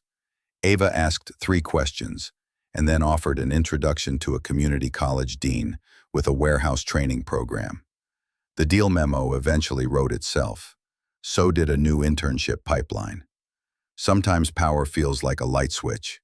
Sometimes it feels like someone handing a key to someone else. At the museum, where the red square still pulsed without apology, Ava found herself standing again before the photograph of hands turning clay. She saw it differently now. The right hand steadied from within, while the left shaped from without. It was not a rescue, it was a geometry of trust. She felt movement behind her and knew it was Damien before he spoke. They stood without speaking a while, citizens of the same silence. When he did speak, it was with that particular care a man uses when the sentence matters. "You've been here every week." "I like the reminder," she said. "Form is what pressure makes of something soft." He nodded, a small acknowledgement of a shared thesis. "There's a dinner tomorrow," he said, almost offhand. "Investors, city people, some who characterize themselves as patrons because the word citizen scares them. Will you sit on my right and talk to them about the registry idea? They will argue. They need the exercise." "I'll come," she said, "but I won't soften the edges." "I'm asking for the edges," he said. He looked as if he might say more, and then did not. The not saying hung between them, not as avoidance but as choice, a respect for a room still being built. Ava felt, with a certainty that made her heart behave like something tamed, that whatever this was becoming, it was not being rushed. Power had shifted, yes, toward her name, her work, her definition of worth, but it had also broadened, like light turning from a spotlight into a morning. Outside, the late sun stretched the city long and gold. People moved along the sidewalks as if invited. Ava left the museum and crossed into that brightness with a gait she recognized as her own, neither hurried nor hesitant, a stride that understood it had somewhere to be and would arrive with or without applause. The city, in its hunger for spectacle, always thinks it knows a woman before she speaks. It writes her role in advance, the betrayed, the accessory, the footnote, and waits for her to step into it gracefully. San Francisco had written such a part for Ava Thompson, the wife discarded for someone shinier, a cautionary tale meant to fade into society's polished glass. But Ava never read her lines. Spring turned the city into a restless stage. The jacarandas on Market Street released their soft violet confetti, and the newspapers began to warm to the scent of scandal. Elliot Monroe's empire, once described in reverent tones of innovation, now bled ink in the business section. Allegations of concealed assets, legal inquiry, shifting investor sentiment. She did not have to lift a finger. She had only to let the truth make its way to daylight. Yet Ava understood something deeper. Quiet victories die quietly. She could not let this be quiet. The evening of her first public address arrived with the cool precision of a well-set clock. The San Francisco Business Ethics Forum, an annual event that normally paraded polite speeches about transparency without ever demanding it, had invited her as a guest. It was Elena's idea to accept. "They expect you to show up with apology in your eyes," she'd said, smoothing a crease from Ava's sleeve. "Show them clarity instead." The ballroom at the conservatory was a cathedral of old money pretending at progress. Crystal chandeliers cast their fractured light across men in silk ties and women wrapped in fabrics that whispered. The city's power, its real power, was here. Board chairs, investors, lawmakers, heirs who'd learned to smile at microphones. And at the center of it all, on a marble dais, stood a single glass podium awaiting Ava. Damien arrived first, as he often did, not to rescue, but to anchor the narrative. He wore midnight blue and carried silence like a weapon sharpened on patience. Their eyes met across the room, a brief, wordless acknowledgement of a shared design. They had worked this moment out with surgical precision. She would not appear as someone standing beside him, nor behind him, but as someone standing entirely on her own. A soft piano hum stilled. The host introduced her as the co-founder of a leading nonprofit and an emerging voice in governance reform. Not ex-wife, not victim. She walked toward the podium with a poise that carried no apology. Every step was deliberate, measured, alive. Her opening words did not tremble. When a woman vanishes from society's conversation, it's rarely because she's silent. It's usually because the story has already been told for her. The silence that followed was the clean kind, the kind that waits to be remade. A year ago, my name lived inside someone else's narrative. My work, my vision, my worth, all folded beneath a last name that was never truly mine. Tonight, I stand here not because I was handed power. I stand here because I took it back. Eyes sharpened across the room. Some turned toward Damien, expecting the shadow of a man behind her. But he remained by the wall, half in darkness, hands folded behind his back. He did not interrupt her spotlight. He understood this wasn't his stage. Money likes to dress itself in strategy, but strategy without ethics is just cruelty in a tailored suit. I've seen what happens when we mistake charisma for competence, wealth for integrity. I've lived it, and I'm telling you now, those illusions collapse the moment we stop applauding. The applause began softly, uncertain, as if people feared endorsing a woman who refused to be small. But as she spoke about financial transparency, about governance as an act of public trust, about power returning to hands that had built but never owned, it grew. She wasn't giving them scandal. She was giving them architecture. Behind the cameras, Elliot's name pulsed in their heads like a quiet accusation. She didn't say it. She didn't have to. His silence outside these walls was already loud enough. When the speech ended, Ava didn't step down. She stayed at the podium, letting the applause meet her like the tide meeting a cliff, steady, relentless. She was not a headline being written anymore. She was a story writing itself. Afterward, people came to her in waves. A trustee from a major foundation offered her a seat on their ethics board. A senator's aide whispered about testimony. A woman from an old family that had spent decades avoiding unpleasant truths said, "That was brave." Ava smiled, not as thanks, but as acknowledgement. Bravery wasn't what she'd offered them. Truth was. Damien approached last, long after the chatter began to thin. His hands were in his pockets, posture unassuming, as though he'd merely been watching something inevitable unfold. "You didn't just shift the room," he said softly. "You tilted the axis." She laughed under her breath. "It was already tilting.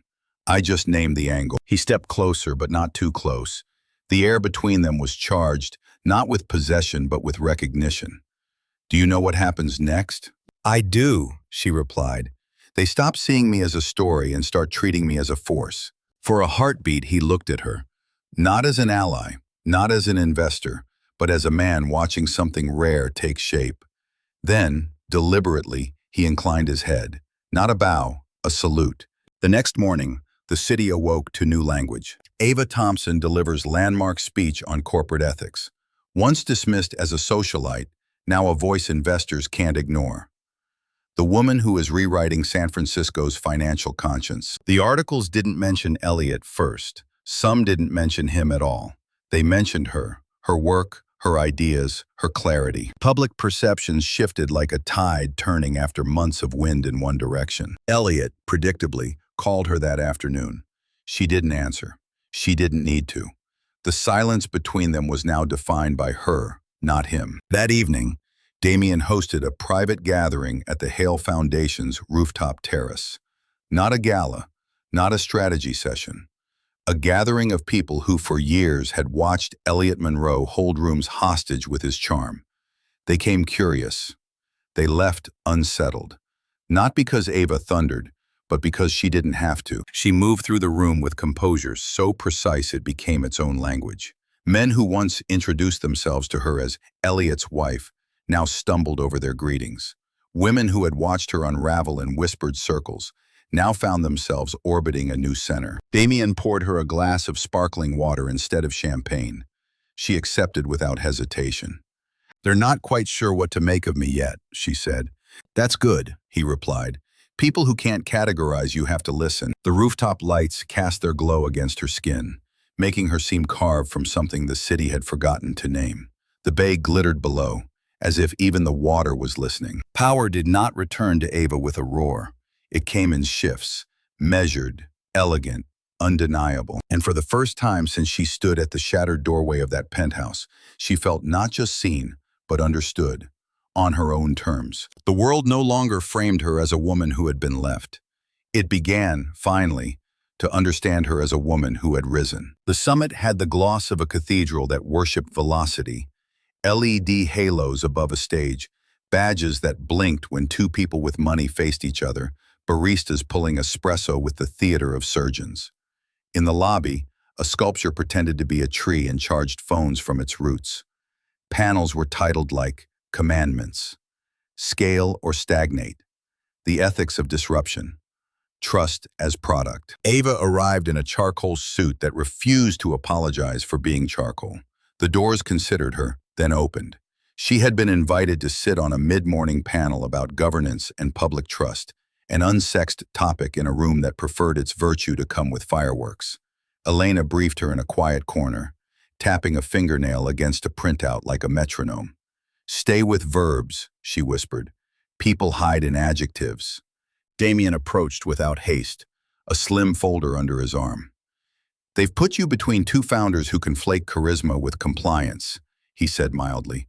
"Make them wish they'd done their homework." "I'll give them a syllabus," she replied, and he grinned, quick and private, before receding to the back of the room where he could watch everything and intrude on nothing. When she stepped on stage, the light found her and held. To her left, a man in a hoodie perched with the impatience of a prophet. To her right, a woman whose eyelashes were longer than her timelines smiled like a trademark. The moderator, teeth, tie, timing, cleared his throat. "Miss Thompson, in the wake of recent reports about irregularities in, well, the sector, what would you say to founders who feel overregulated?" Ava let the pause do the first work. "Regulation is what we call rules once they've been ignored long enough to hurt someone," she said. "Founders who resent accountability aren't building companies. They're rehearsing excuses." There was the soft intake of like-minded lungs. The hoodie shifted, then smiled as if he'd been gently corrected by a favorite professor. The lash line widened its eyes. The moderator recovered his rhythm and moved on, but the room had already tilted. During Q&A, Ava replaced monologues with structures. 3 steps for verifiable vendor onboarding. 2 ways to publish conflicts that make them less likely to metastasize. A single sentence for board minutes that binds future behavior. We understood the risk and took it anyway. Or we didn't, and we won't again. The applause at the end was not thunder. It was agreement waking up. Back in the lobby, reporters formed damp little clusters around other names. Ava stepped toward the corridor that led to the smaller rooms where real conversations live, when a voice, familiar, impatient, touched her shoulder from across the air. Ava. She turned. Elliot stood at the mouth of the corridor like a man who had mistaken a hallway for a throne.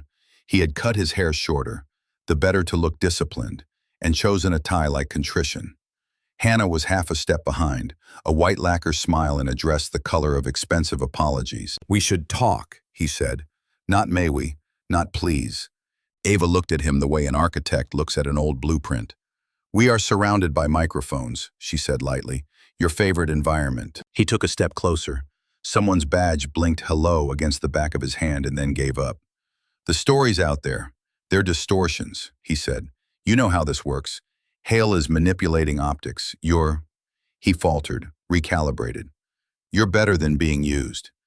"Hale is the least interesting part of this," she replied. "We are not talking about optics. We are talking about arithmetic." Hannah leaned in with the confidence of someone who thinks youth is an argument. "It's sad," she cooed, "that you're still so angry. Everyone can see you're making this personal." Ava smiled, a small, astonished thing, as if Hannah had mispronounced a common word. "My personal life is not an alibi for your accounting," she said. "Also, consider the geometry. When a woman insists on her boundaries, people call it anger. When a man raids a balance sheet, they call it strategy." A few heads turned. The badge at Elliot's wrist blinked twice as if embarrassed. He lowered his voice, which had never made him kinder. "Walk with me," he said. "We can find a room. We don't have to do this in public." "We did it in private for a year," she said. "Look where that got honesty." Color rose, then drained. Hannah caught his sleeve, a gesture meant to read as intimacy but curdled into possession on its way to daylight. "You don't have proof," she said to Ava, smile sharpening. "Not the kind that survives a courtroom." Ava looked past them down the corridor where a door had been propped with a folded program. The carpet ran like a red river toward a panel on data as promise. She spoke without heat, her voice level the way water finds level. "This morning a judge extended a preservation order that bears your company's name," she said. "This afternoon a compliance officer at Monarch Bank will deliver an affidavit. At 4 o'clock, a freight forwarder in Oakland will answer a subpoena about invoices from Harborline Logistics. None of this requires my anger. It requires a calendar." There is a moment in certain rooms when sound goes quiet without actually stopping. This was such a moment. Attendees slid by with the subtlety of people who wanted to hear without being seen hearing. Somewhere the sculpture tree flashed a notification like a warning. Elliot's mouth flattened, a line refusing to become a shape. "You think winning the press means winning the case. I think winning the case will teach the press to read," she said. Damien appeared at the far edge of the scene, not approaching so much as arriving. He was speaking to a woman from a pension fund, but his eyes, calm, assessing, held on the tableau long enough to let Elliot feel seen by someone he could not summon. He did not move toward them. He didn't need to. The room did that math for him. Hale at a distance, unconcerned. Ava at the exact center of her own gravity. Hannah tried again, softer this time, a practiced pivot to empathy. "Ava, you and we fell in love with the same man. It doesn't have to be ugly." "It already was," Ava said, and something like pity moved through her, brief, clean, uninterested in staying.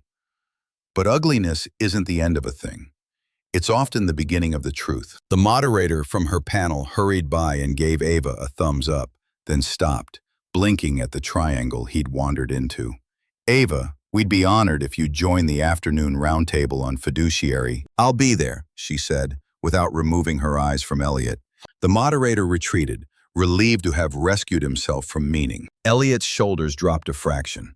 Beneath the architecture of grooming and threat, exhaustion showed its seam. "You could end this," he said, almost pleading now. "Take the settlement. Sign the NDA. We both walk away with dignity." Ava felt the old ache flare and then pass, like a scar reporting weather. "Dignity," she said, "is not something you can wire.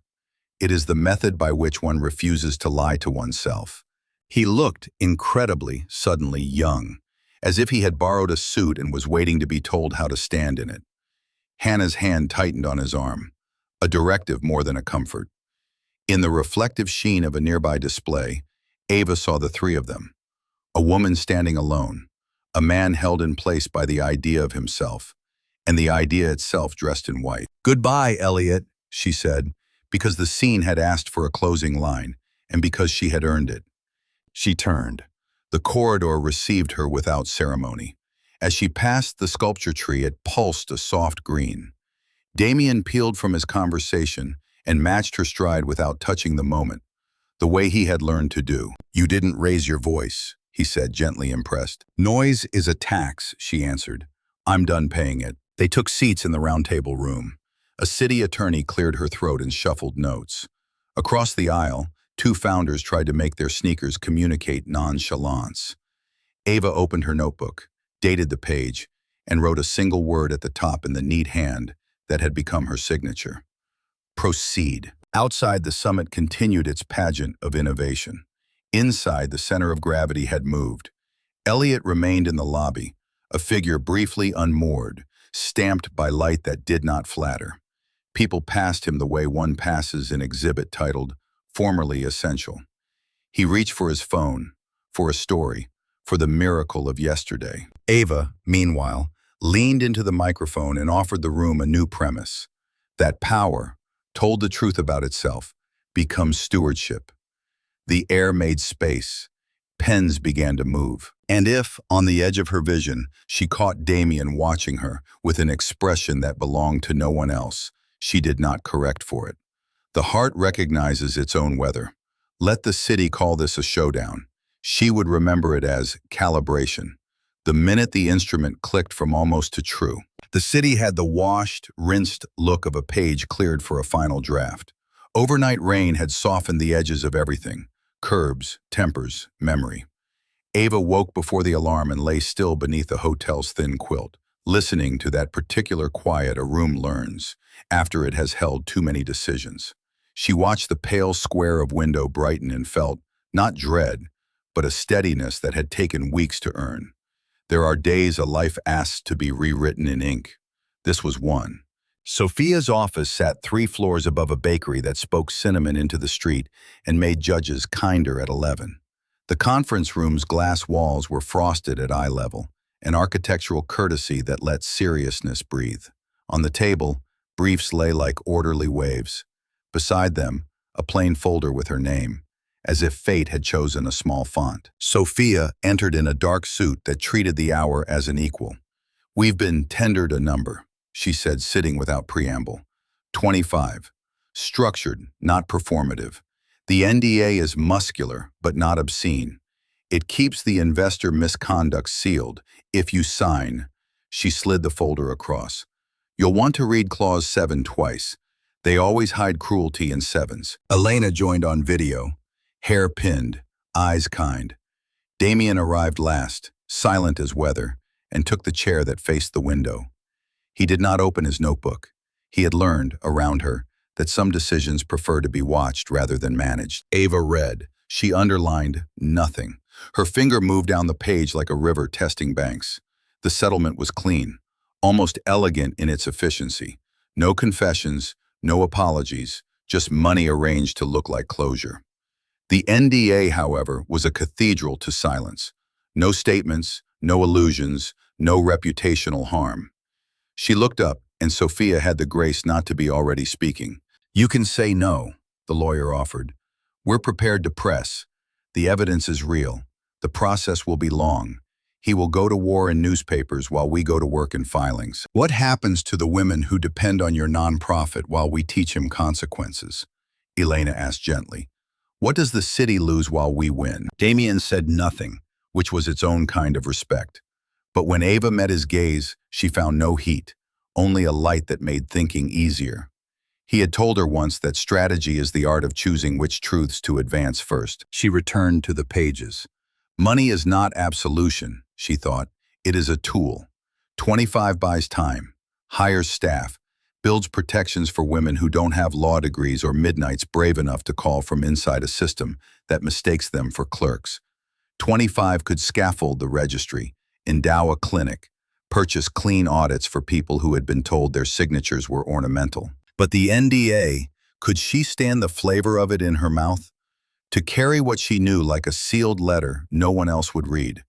She thought of the midnight whisperer, of Marisol aligning courage with compliance, of the judge who had frowned at certain intervals and signed because facts insisted. She thought of the difference between wreckage and architecture. Both change a skyline, but only one leaves a place for children. Sophia spoke again, this time softer. There is no moral Olympics here, Ava. There is only the life you must live afterward. Jail is a kind of truth, but so is a clinic with the lights on. Ava turned to the window. Rain had resumed in a small, precise way. Nothing theatrical, just sky doing its duty. Down on the sidewalk, a boy in a yellow coat jumped a puddle with the solemn joy of a person who still believes the world is jumpable. She felt something inside her align with that exact simplicity. "Tell me the cost," she said, "not the money. The cost to the story." Sophia exhaled.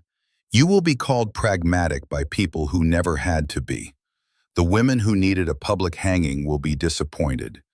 You will disappoint the part of yourself that wanted to see him burn." "And the gain?" Ava asked. "A year of building without court dates. A platform that is yours alone. The freedom to make the structural answer the personal hurt begged for." She paused. "And the right to define victory as a future, rather than a bonfire." Ava closed the folder. For a beat, the room waited to see to whom she belonged. To anger, to principle, to the arithmetic of harm. She surprised them all by belonging to none but herself. "I'll take the settlement," she said. The words did not wobble. "Not because I forgive, because I prefer construction to spectacle. We don't need his ruin to build our justice." Elena's smile was a quick, grateful light. "Then we build," she said, "and we build so well that he becomes a footnote no one bothers to cite." Damien inclined his head, not in triumph but in acknowledgement of a choice difficult enough to be pure. "We'll cede the registry tonight," he said. "Hale will match your capital on a schedule you dictate. No banners, just work." Sophia gathered papers, already translating decision into motion. "We'll counter for 28 and close at 26 in a fraction. You'll sign nothing today. You'll sleep on dignity." Ava laughed, surprised at the music in it.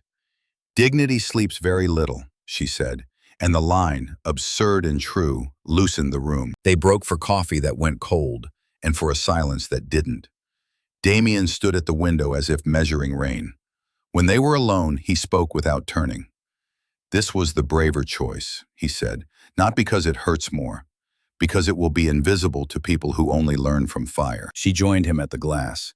"They can keep their bonfires," she said. "I want streetlights." He looked at her then, and she saw in his face a tenderness that asked for nothing, not even thanks. "You have a city's worth of them in you." The afternoon folded itself into signatures, edits, the choreography of closure. Clause 7 softened under Sophia's scalpel. The final number landed at 26.8, a figure that would have made the girl in the North Beach alley drop her wineglass and laugh for the joy of it. Ava did not laugh now. She wrote her name, slow and exact, and felt a chapter lay down and let another stand. At dusk, she walked alone along the Embarcadero. The bay wore the weather like silk. Ferries stitched light across water, and the bridge did its red arithmetic against a patient sky. She thought of all the ways a woman can win, and how few of them are legible to a crowd. She thought of Hannah and did not think of her long. She thought of Elliot and did not think of him at all. Her phone buzzed. A text from Sophia. "Effective tomorrow. Funds transferred to trust. NDA active at 9 a.m. I am proud of you in ways contracts have no language for." Another from Elena. "Registry pilot locked. You choose the first 3 nonprofits to audit. My team stands ready." And one, last, from an unknown number. "Thank you. We heard. We are not alone." The midnight whisper had found daylight. Back at the hotel, she opened her notebook and wrote 3 headings in that neat hand that had become a promise. Registry, clinic, training. Under training, she added, for compliance officers who want to whistle without jumping alone. Under clinic, legal triage for women who are told derailment is destiny. Under registry, name the thing so it cannot pass as a shadow. She closed the book and set it beside the pearls. Outside, the rain thinned to the gentlest insistence. She imagined for a moment a small office on a busy block, where laughter and exhaustion were neighbors, and the coffee was always just about to be made. She imagined a hallway full of women who were not being saved, but being equipped. There are victories that roar and leave soot. There are others that hum and leave light. Ava turned off the lamp. In the dark, she felt the hum gather itself, quiet and inexhaustible. In a city that loves to measure power by whose name fills a room, she had chosen a different unit. How many doors open for others when you stop insisting on walking through first? Tomorrow, money would move. Papers would bind. Rumors would quiet for a news cycle, and then look for new noise. She would go to work. She lay down and let sleep come, as if it were a promise kept. The choice had not changed what had happened. Choices rarely do. It had changed the shape of what could happen next. And in that shape, she recognized herself more clearly than she ever had inside any ballroom, any photograph, any marriage. A woman who knew the difference between burning down a house and building a city. The morning she opened the doors of her own firm, the city was silver and wide awake. Light rose from the bay like a quiet anthem, and the wind carried the faintest trace of salt through the financial district. Ava stood on the sidewalk outside the building at 333 Fremont, a sleek, deliberate choice, and exhaled once, as though clearing the last traces of someone else's story from her lungs. The brass letters on the glass read, "Reclaim Strategies." It was a name chosen not for elegance, but for precision. Reclaim, not revenge, not rebirth, but ownership returned to the rightful hands. She had signed the lease on this space 3 months earlier, when the settlement papers still smelled of new ink. And in those months, she had carved a vision out of something the world had once tried to make into a cautionary tale. Inside, the space still carried the freshness of decisions recently made. Matte oak floors, clean white walls, no unnecessary marble.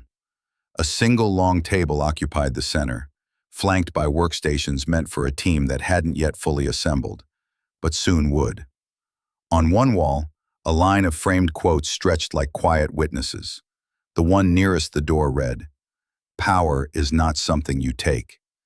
It's something you stop giving away." Elena arrived first, as she had promised she would.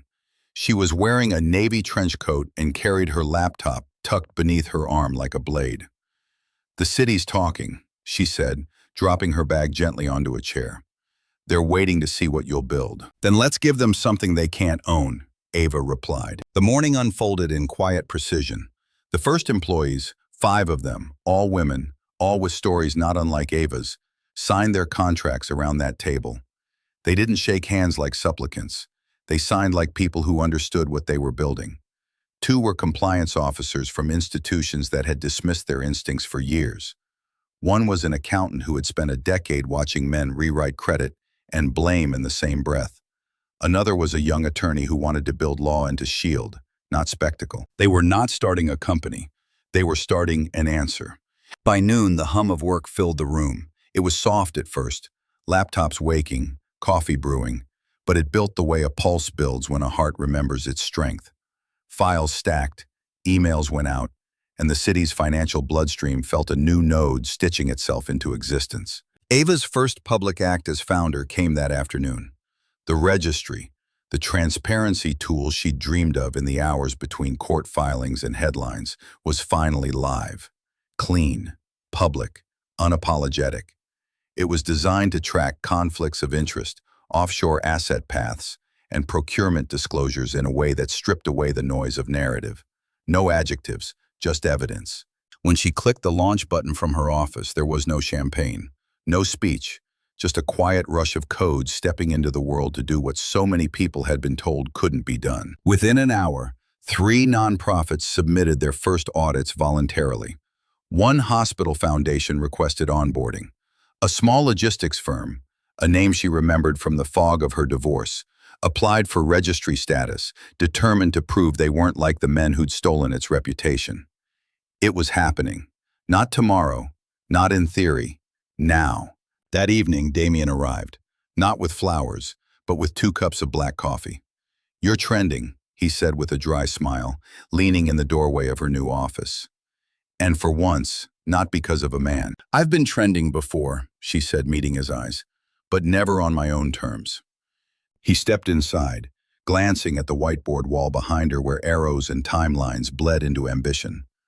"What you've done," he said softly, "isn't just an organization. It's a mirror. The city's going to have to look at itself." "They won't like what they see," Ava replied. "Good," he said. "They shouldn't." The air between them hummed, familiar but different now. Less tension, more recognition. They had fought through scandal, survived spectacle, stood back to back through Elliot's fall. But now she wasn't standing beside Damien as an ally in a war.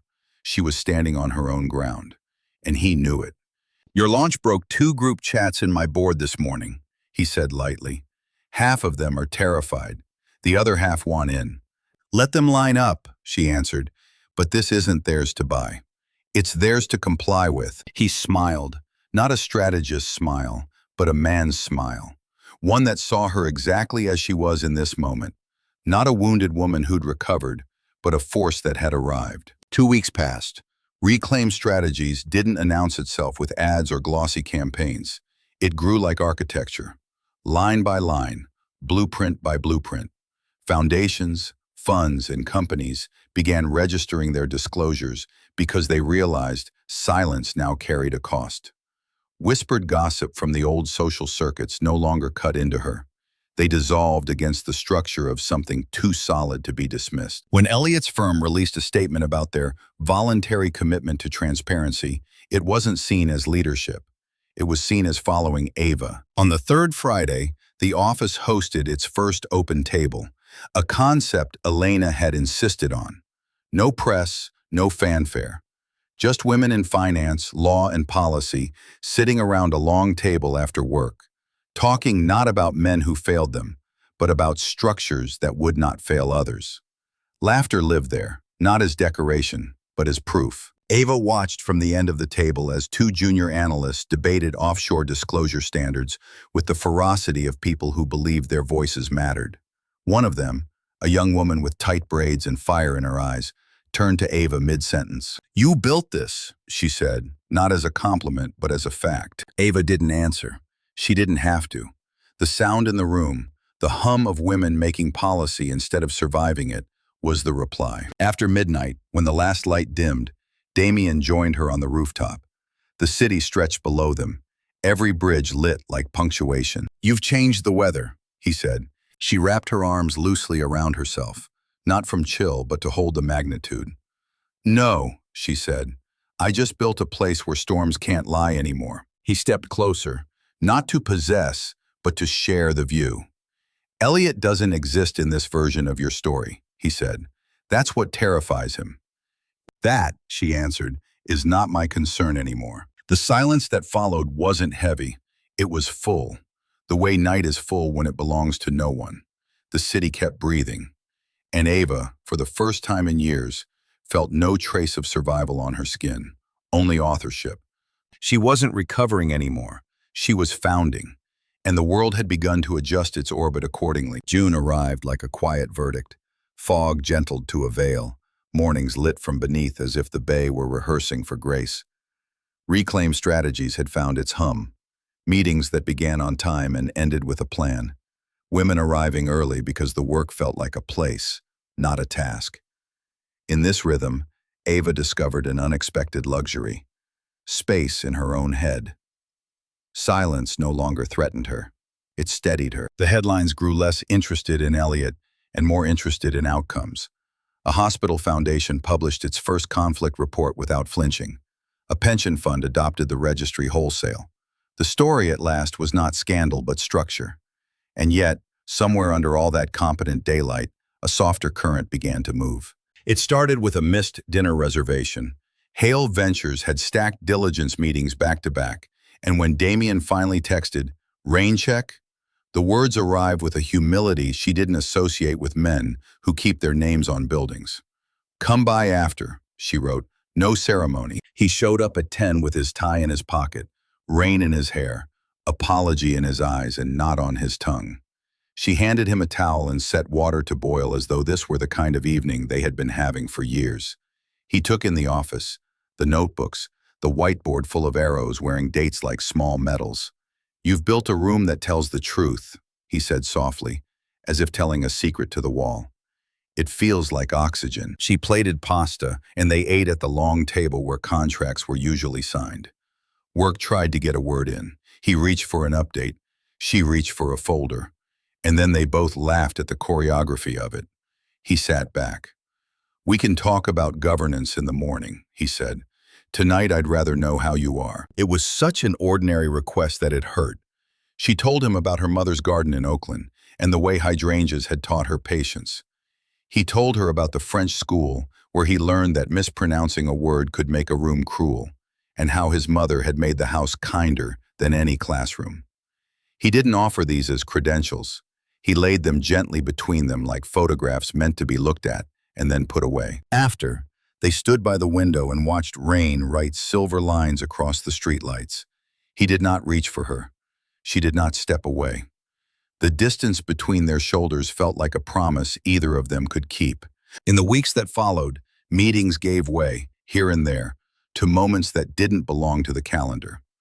A late Friday when the office emptied, music low, case files stacked in orderly anticipation of Monday, he watched her rewrite a sentence 3 times until it held the right verb and said, almost to himself, "It's an art, how you refuse to let words lie."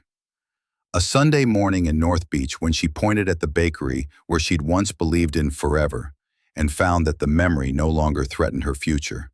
He listened without trying to fix what had already been mended. They were careful with public air. When they entered rooms together, they did it like colleagues who respected each other's orbit. He never put a hand at the small of her back. The old choreography of possession had no place in the map they were drawing. He introduced her not as an adornment, but as a sentence that ended in period, not comma. And still, the city made its arithmetic. A photo of them leaving a dinner, her laugh caught unposed, his face turned toward her like a man learning a language, bloomed on a blog that specialized in insinuation. The caption called her, "Hale's new center of gravity." Elena slid the link across Ava's desk with 2 fingers and a look that was both amused and protective. "The work stands," she said. "Let gossip tire itself out." Ava nodded, untroubled but thoughtful. That afternoon, she drafted a policy no one had asked for. A public memo outlining Hale Ventures' conflict protocols with Reclaim, who recused, when, and why. Damien signed it within the hour. "You built the window," he said, approving the language. "I'll open it." If the lines were blurring, they were doing so under light. The first time the room shifted from alliance to something else, it happened with the deliberateness of a signature. They had spent 12 hours navigating a messy exit for a founder who'd salted his books with optimism and called it revenue. It was almost midnight when the last clause landed on paper, and Sophia texted a small, unsentimental, clear. Everyone else trickled out into the dark. Ava stayed to erase the whiteboard, a habit she loved, the modest ceremony of clearing a field. "Leave it," Damien said from the doorway. "Let tomorrow wake to the cost of today." She set the eraser down. The quiet between them was not empty. It was pressurized, like air before rain. He stepped closer, but not close, and when he spoke, his voice had laid down its defenses. "Ava, I've tried to be." He searched the ceiling for a word and let it go. "I've tried to be careful. I didn't want to arrive in your life as a solution." "You didn't," she said. "You arrived as an option. And now? Now I'm choosing." He exhaled, as if a bird inside his chest had landed. He did not touch her. He asked, "May I?" Consent, said aloud, tasted like a blessing. She nodded. He reached up, slowly, and tucked a stray curl behind her ear with the reverence of a man placing a bookmark in a story he intends to return to. When he kissed her, it was not a conquest. It was a signature at the bottom of a page the 2 of them had spent months writing in the margins. They did not rush to rename anything after that. Work did not collapse to make room for romance. It expanded so both could breathe. They created rules not because they mistrusted themselves, but because they respected what they were making. Internal reviews grew sharper, not softer. She vetoed a Hale investment when the founder's ethics read like theater. He recused without drama and sent flowers to Elena for the clarity. When reporters asked lazy questions, they answered with results. The city, faced with competence that refused to posture, learned, some of it, to mind its own business. On a Saturday bent towards summer, they drove down the coast with the windows open, the ocean a blue ledger on their left. In Pescadero, they walked the pier with coffee too hot for the air and talked about nothing in particular, the way relief chooses small talk when it finally trusts it won't be interrupted.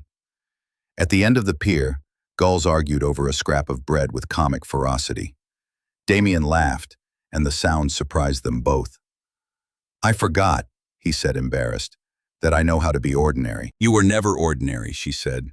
"You were just busy." He looked at her like a man who'd found a word that fit and had the sense not to say it yet. They drove back at dusk, golden light like a benediction across the highway. At a stoplight on 19th, he reached for her hand and then stopped, an old habit of asking permission. She turned her palm upward to meet him. They did not speak. The moment recorded itself anyway. Later, in the hush that follows a day well used, Ava stood at her apartment window and watched the bridge write its red sentence across the dark. She thought of the girl who had once pressed her palm to a doorframe and promised herself a life she couldn't yet name.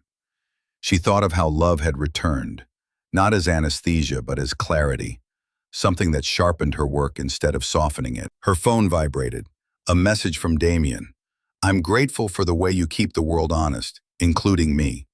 She typed, erased, typed again, then sent, "We keep it honest together, that's the point." She set the phone down and touched, out of instinct more than need, the pendant at her throat, a simple gold line she'd bought for herself the day Reclaim's first audit went live. Not a trophy, a reminder. She was not an annex to a man, or a sequel to a marriage. She was a continent, whole and mapped by her own hand. And on that continent, there was room for partnership that did not ask her to shrink. Outside, the city breathed in, then out, steady as tide. Somewhere, a ferry's horn stitched the night to morning. In the place where grief had once taken up residence, something else settled. Not complacency, not completion, but a quiet, exquisite balance. The line between their lives had blurred, not to erase either of them, but to let both come into fuller view. Autumn arrived on soft feet, laying a gilded edge along the Embarcadero, tinting the eucalyptus a color that looked like memory learning to be kind. Reclaim strategies had acquired the texture of permanence, a regular clatter of keys in the morning, the small chorus of greetings that meant work would be serious, and the air forgiving. On the whiteboard wall, new projects jostled for space. Registry V2, Clinic West Oakland, Training Cohort, Q4. The hum in the room no longer sounded like survival. It sounded like stewardship. On a Tuesday clean as glass, Ava returned from a meeting to find the receptionist hesitant in the doorway, voice dialed down to courtesy. "Miss Thompson, there's someone here to see you. No appointment." She asked for discretion. A pause. She said her name is Hannah. The name was a small stone pitched into water. It sank. The rings widened anyway. Ava glanced at Elena, who had looked up from a spreadsheet and was already reading the weather of the moment. "Your call," Elena said, not as abdication but as faith. "Put her in the small conference room," Ava replied, voice even. "Close the blinds. And bring water." The room held a table, 4 chairs, and a view that made anyone feel like a citizen. Rooftops, a spill of sky, the honest geometry of the city. Hannah stood at the window as if it might deliver a verdict. She turned when Ava entered, and the years showed their arithmetic. The gloss that had once seemed like conviction now resembled lacquer, cracked at the edges. Her hair was still the color of a promise kept too late. Her eyes had learned midnight. "Thank you for seeing me," she said. The tone was careful, a woman practicing humility that had finally stopped feeling like a costume. Ava sat and gestured to the opposite chair. "Sit, please." Hannah did. Her hands were ringless now, naked, anxious. "I've rehearsed a speech," she whispered, then shook her head. "But speeches are what broke us all, aren't they?" Ava folded her palms atop the table. "Tell me what brings you here." Hannah looked down, as if she might find the answer printed on her skin. "I married a man named Marcus," she began, "at Elliot's firm. Smarter than he pretended, colder than he looked. We were efficient, pretty in photographs. And then last month I found emails. A junior analyst. 24. It wasn't the youth that broke me. It was the familiarity.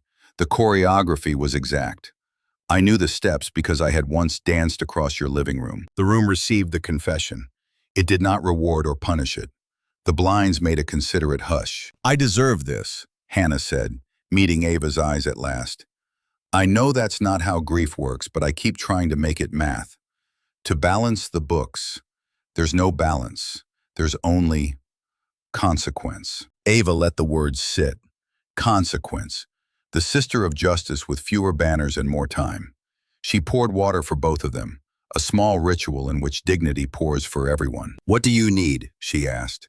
The question, stripped of ornament, was somehow kinder. I need to get out, Hannah said. Of the marriage, of the firm. There are things I signed without reading because I loved being chosen. There are NDAs I can't untie by myself and… She broke off, grimacing at her own audacity. And I think he's hiding money. Not clever, not like Elliot, sloppy, but I can feel it. Ava felt, against her will, the old architecture return. The doorway, the laughter, the chilled bottle beating on the table. Memories flashed past.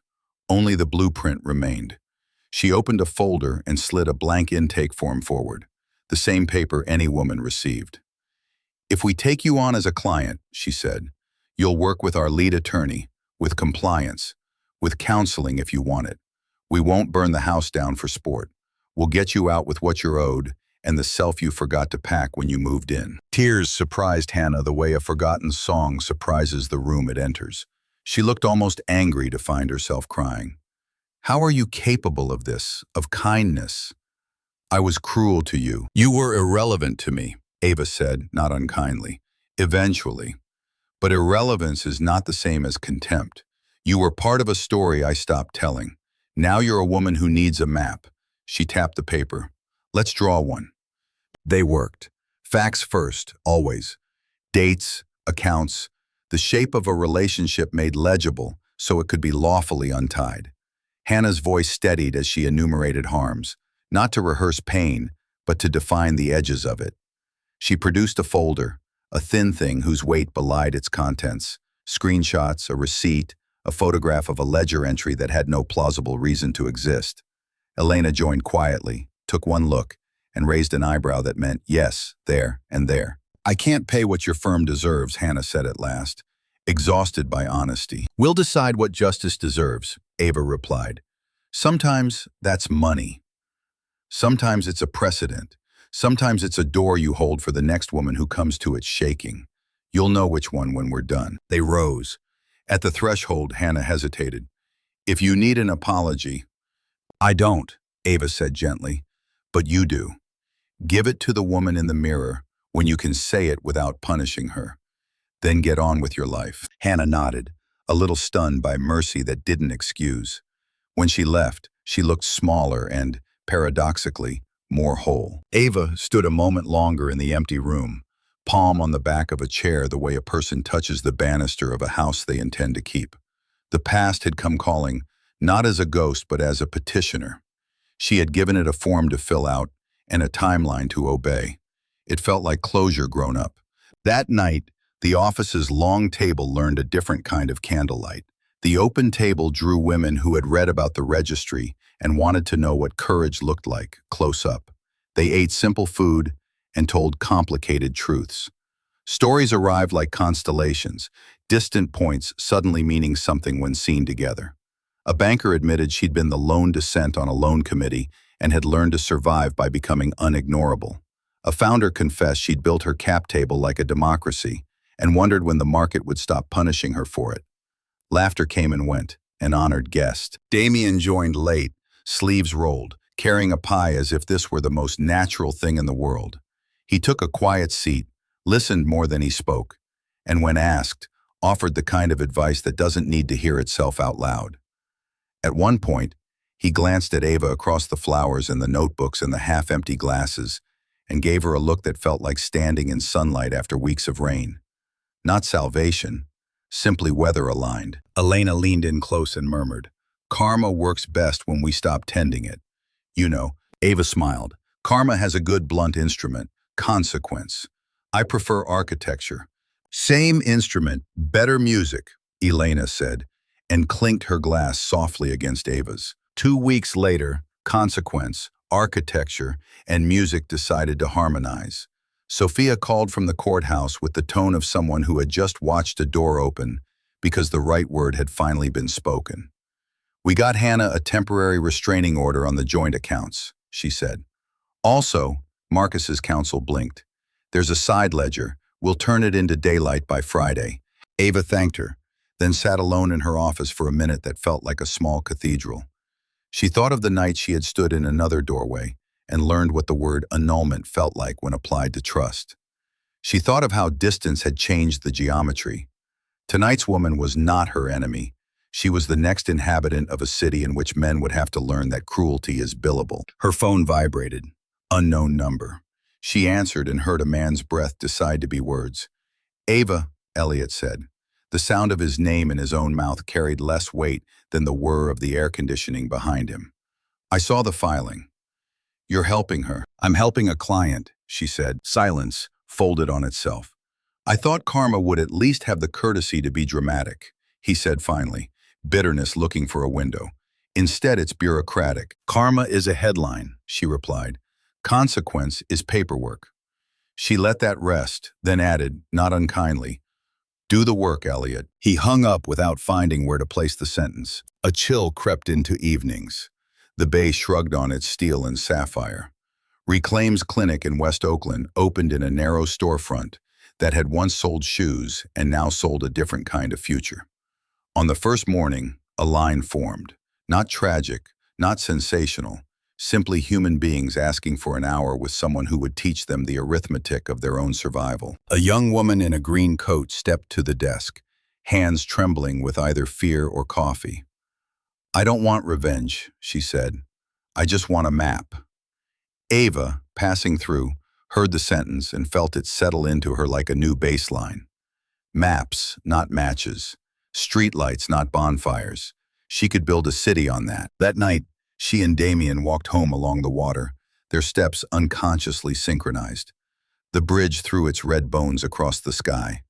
The wind lifted her scarf and returned it like a gentleman who understood consent. Karma knocked today, she said, her voice reflective rather than triumphant. And? He asked. I answered with intake forms and a clinic schedule, she said, smiling.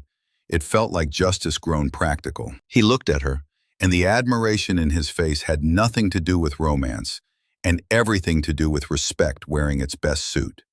You are the most radical version of mercy I've ever met, he said. It refuses to be soft and refuses to be cruel. Mercy doesn't mean no consequences, she said. It means the consequences are designed to teach, not just to hurt. They stopped at the railing and watched a ferry stitch light in a straight line. You know, he said quietly, when I first offered you my hand, I thought I was asking you to step into my world.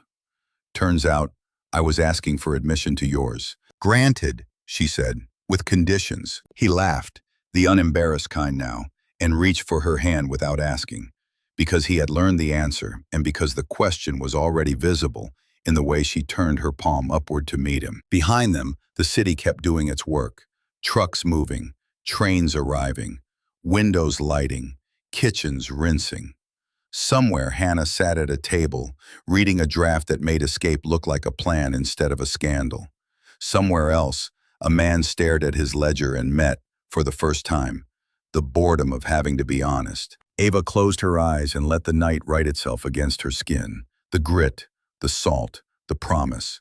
Karma had indeed returned, but not as theater, as system, as the quiet music of something built to last. The city dressed itself in a rare, lucid autumn morning, the kind that made everything, steel, glass, breath, look sharper at the edges. From her office window, Ava could see the ferry building framed against the sky, its clock hands caught mid-conversation with the sun. Down below, the sidewalks thrummed with that pre-conference energy. Polished shoes, pocket squares, caffeine as currency. Today, she wasn't merely attending a gathering. She was stepping into something larger. For months, the National Governance Forum had whispered her name. Now it had engraved it on a program beside senators, economists, and CEOs whose faces had been on magazine covers long before Ava had learned to pronounce due diligence like a sword.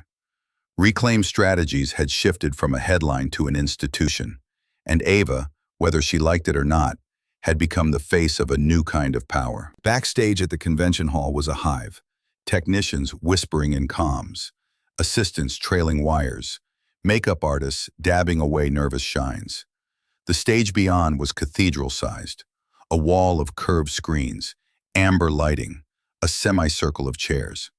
It felt like the architecture of a verdict. Damien found her there, just before the panel call. He wore gray, understated and exact, the way he always dressed when the stakes were too high for peacocking. "You look calm," he said. "I am," she replied, and she was. Not because the world had softened, but because she had grown taller within it. He offered her a folded card, his habit before any high-stakes event. On it, in his thin, precise handwriting, were 4 words. "Clarity is louder than applause." Ava tucked the card into her pocket. "Thank you." Elena entered a moment later, handing her a bottle of water with the efficiency of a woman who had already solved 5 problems before breakfast. "They're expecting spectacle," she said dryly. "Give them structure, always." As she stepped onto the stage, a hush moved through the room like a disciplined animal. Cameras blinked. A senator with polished shoes glanced at her the way powerful men do when they haven't yet decided whether to fear or patronize. She took her seat dead center, neither flanking nor flanked. This too was a choice.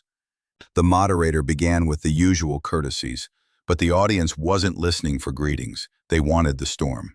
The panel was titled "Power and Accountability in Modern Capitalism," and though others on the stage bore titles far heavier than hers, Ava knew what they wanted most was her, the woman who had, without shouting, turned her own scandal into the spine of a national conversation. The first question landed like a stone. "Ms. Thompson, critics say that your transparency registry is destabilizing private investment, that it discourages risk-taking." She met the gaze of the man who'd asked, a financier whose voice carried the weight of billions. "I hear that argument often," she said. "It usually comes from men who confuse privacy with impunity." A ripple moved through the audience. Laughter in some corners, discomfort in others. She continued, voice calm, deliberate. "Transparency doesn't destabilize. It clarifies. What's fragile isn't the market. It's the myth that power isn't accountable to anyone. If risk-taking requires shadows, perhaps it's not risk-taking. Perhaps it's theft."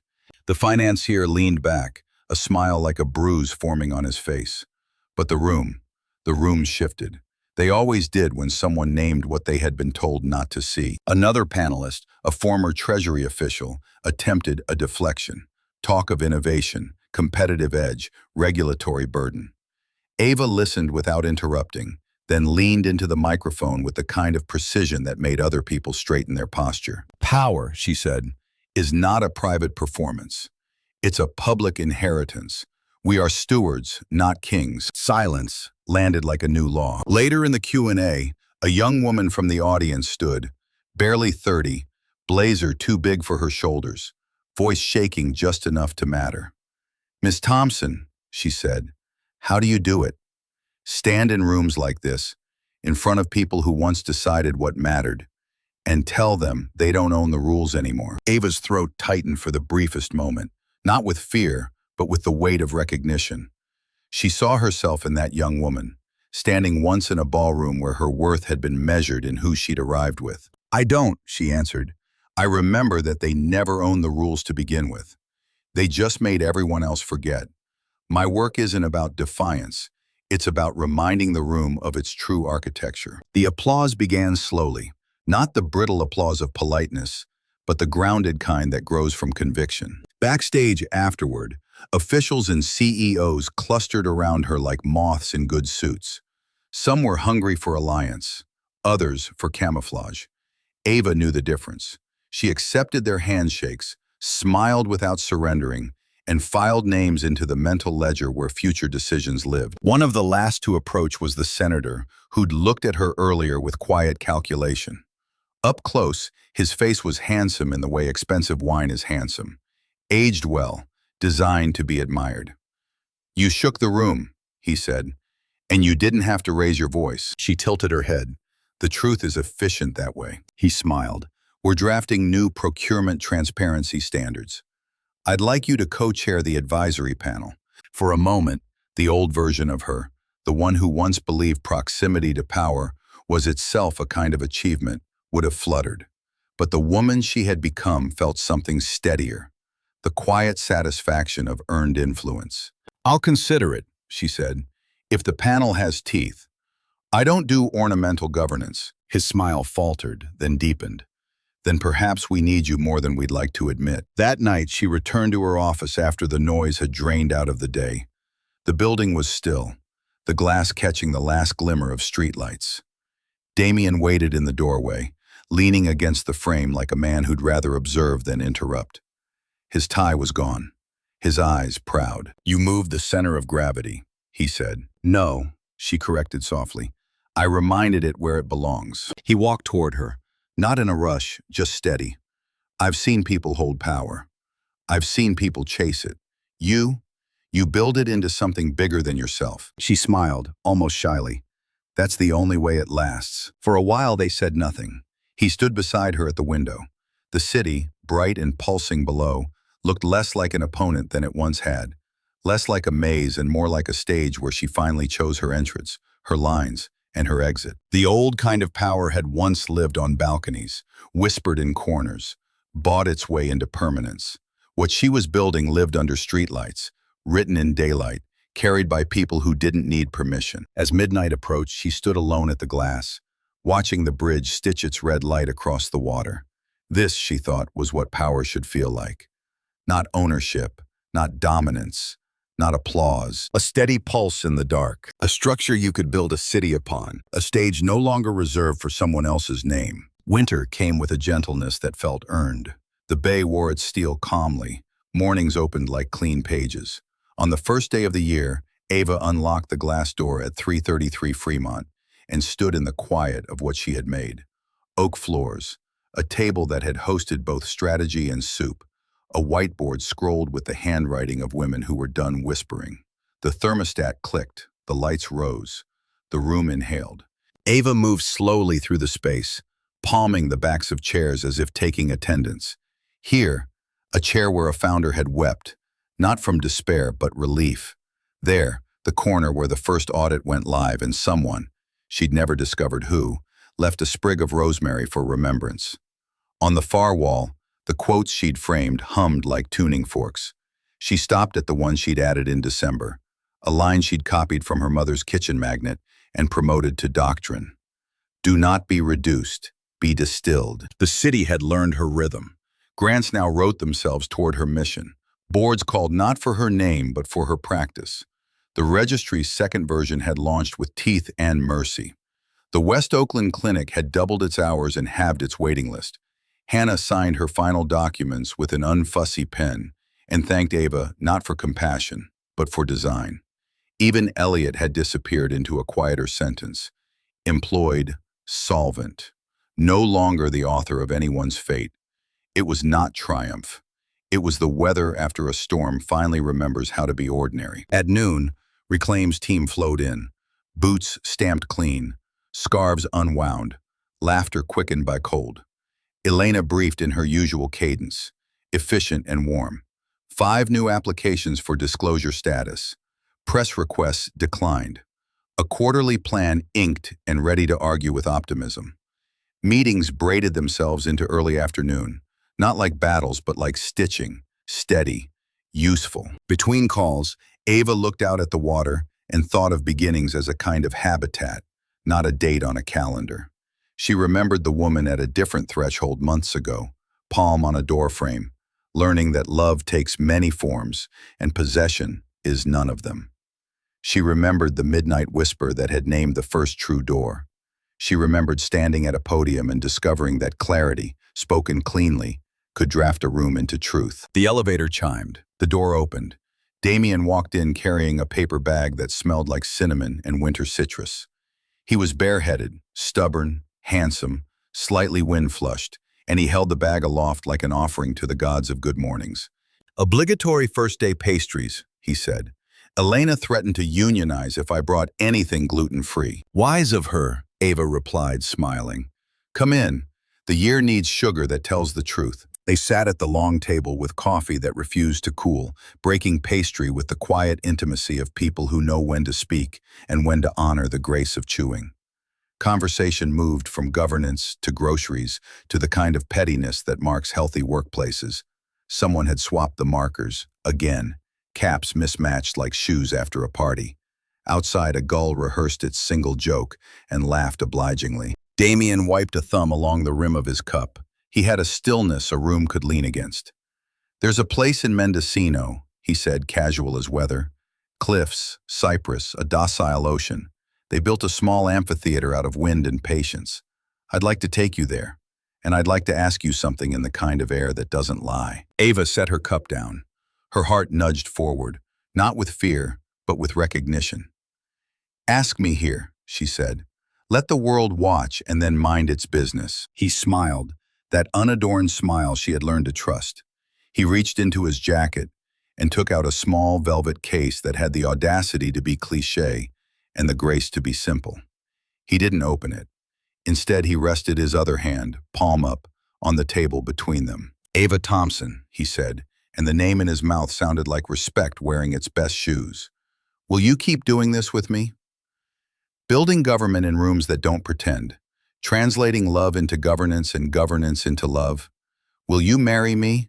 Not to complete either of us, but to multiply what we already are. She did not think of balconies or press or dresses that glimmer without telling the truth. She saw the map they had been drawing together, the registry's clean lines, the clinic's bright door, the young women who argued policy like poetry. The nights he had left rooms first so she could own them. The mornings he had made coffee without assuming her hunger. She saw a future that didn't end at an aisle, but opened into a street. Yes, she said simply, on one condition. Name it. That the work is our inheritance. That when we say vows, we promise to leave the world more legible than we found it. His laugh cracked softly, like ice deciding to become water. We'll engrave it on the band. He opened the case, not a diamond's advertisement, but a slender ring of hammered gold, warm as a hand that remembers. He slid it onto her finger, not with ceremony, but with care. The room stayed the room, oak, light, whiteboard, women's voices, but something inside both of them reorganized to fit the new architecture. Celebration rose from desks like a good rumor, found them at the table, and refused to make a spectacle of itself. Elena hugged them each as if they were precious and resilient at once. Someone brought paper cups. Someone found a bottle that had been waiting for a reason. In the early evening, they walked out under a sky rehearsing Pink with professionalism. The ferry building kept time. They crossed toward the water, dodging bicycles, letting the city's pulse set theirs. At the rail, she leaned out into the marine air. He stood behind her, not enclosing, only present. You know, he said, chin tilted toward the bridge, some stories end in fireworks. Ours ends in streetlights, she answered, and begins again every time one flicks on. He took her hand. They watched a ferry cut a white seam through the darkening water, a line that did not shout its existence but insisted on it. The hum of the city steadied. In the seams between sirens and gulls and conversations, a quieter music made itself known, the sound of continuation. Later, on her desk, Ava opened her notebook, the first one, the one that had carried the sentence, "I will not disappear." Beneath it, dated for this day, she wrote, "I will not diminish, I will design." She added two more words, feeling them land with the bravery of a vow. We will. The year organized itself around that promise. Committees convened, filings filed, maps extended their borders into neighborhoods where bureaucracy had once come to die. Babies arrived to women who had once been told there was no budget for their future. One of them slept through her mother's intake appointment, like a small critique of chaos. Hannah sent a postcard from a coastal town where she was learning to stand alone, and reported that the ocean had given her back her exact name. On a spring afternoon, the senator who had learned to listen called to say the procurement bill had grown teeth and was smiling. Ava said, "Good. teach it to bite only when it must. And love, their love, did what they had promised it would. It kept its appointments, revised its drafts, admitted its errors, took days off, told the truth. It made room for hunger and ambition, and the kind of silence that only happens when two people do not have to audition for each other. On the anniversary of the registry's launch, they held a small ceremony no reporter attended. At sunset, on the West Oakland sidewalk outside the clinic, they unveiled a bronze plate bright as a new penny. It didn't carry donor names or marketing language. It carried, in unfancy font, a thesis: power, told the truth about itself, becomes stewardship. A girl on a scooter read it aloud, then nodded, as if someone had finally translated the city into her language. The sky fell into purple. Lamps flicked on, one by one, consenting to their function. Ava squeezed Damien's hand and felt the day turn tender. This was the ending the world admired. A woman who had risen. A man who had learned to stand beside that rising without shouting. But in their bones they knew better. This was only another prologue. The work would begin again tomorrow. So would the love. So would the city's need to be made honest. If this story found you where beginnings felt impossible, let it sit beside you until courage returns. And if you carried Ava and Damien through these chapters, carry them a step further. Keep the conversation alive. Like, share, and tell us what part of their journey lit a streetlight for you. Follow this channel for the next stories we're building, about power that becomes care, and care that becomes change. Because endings, here, are just places where we redraw the map and write the first sentence again.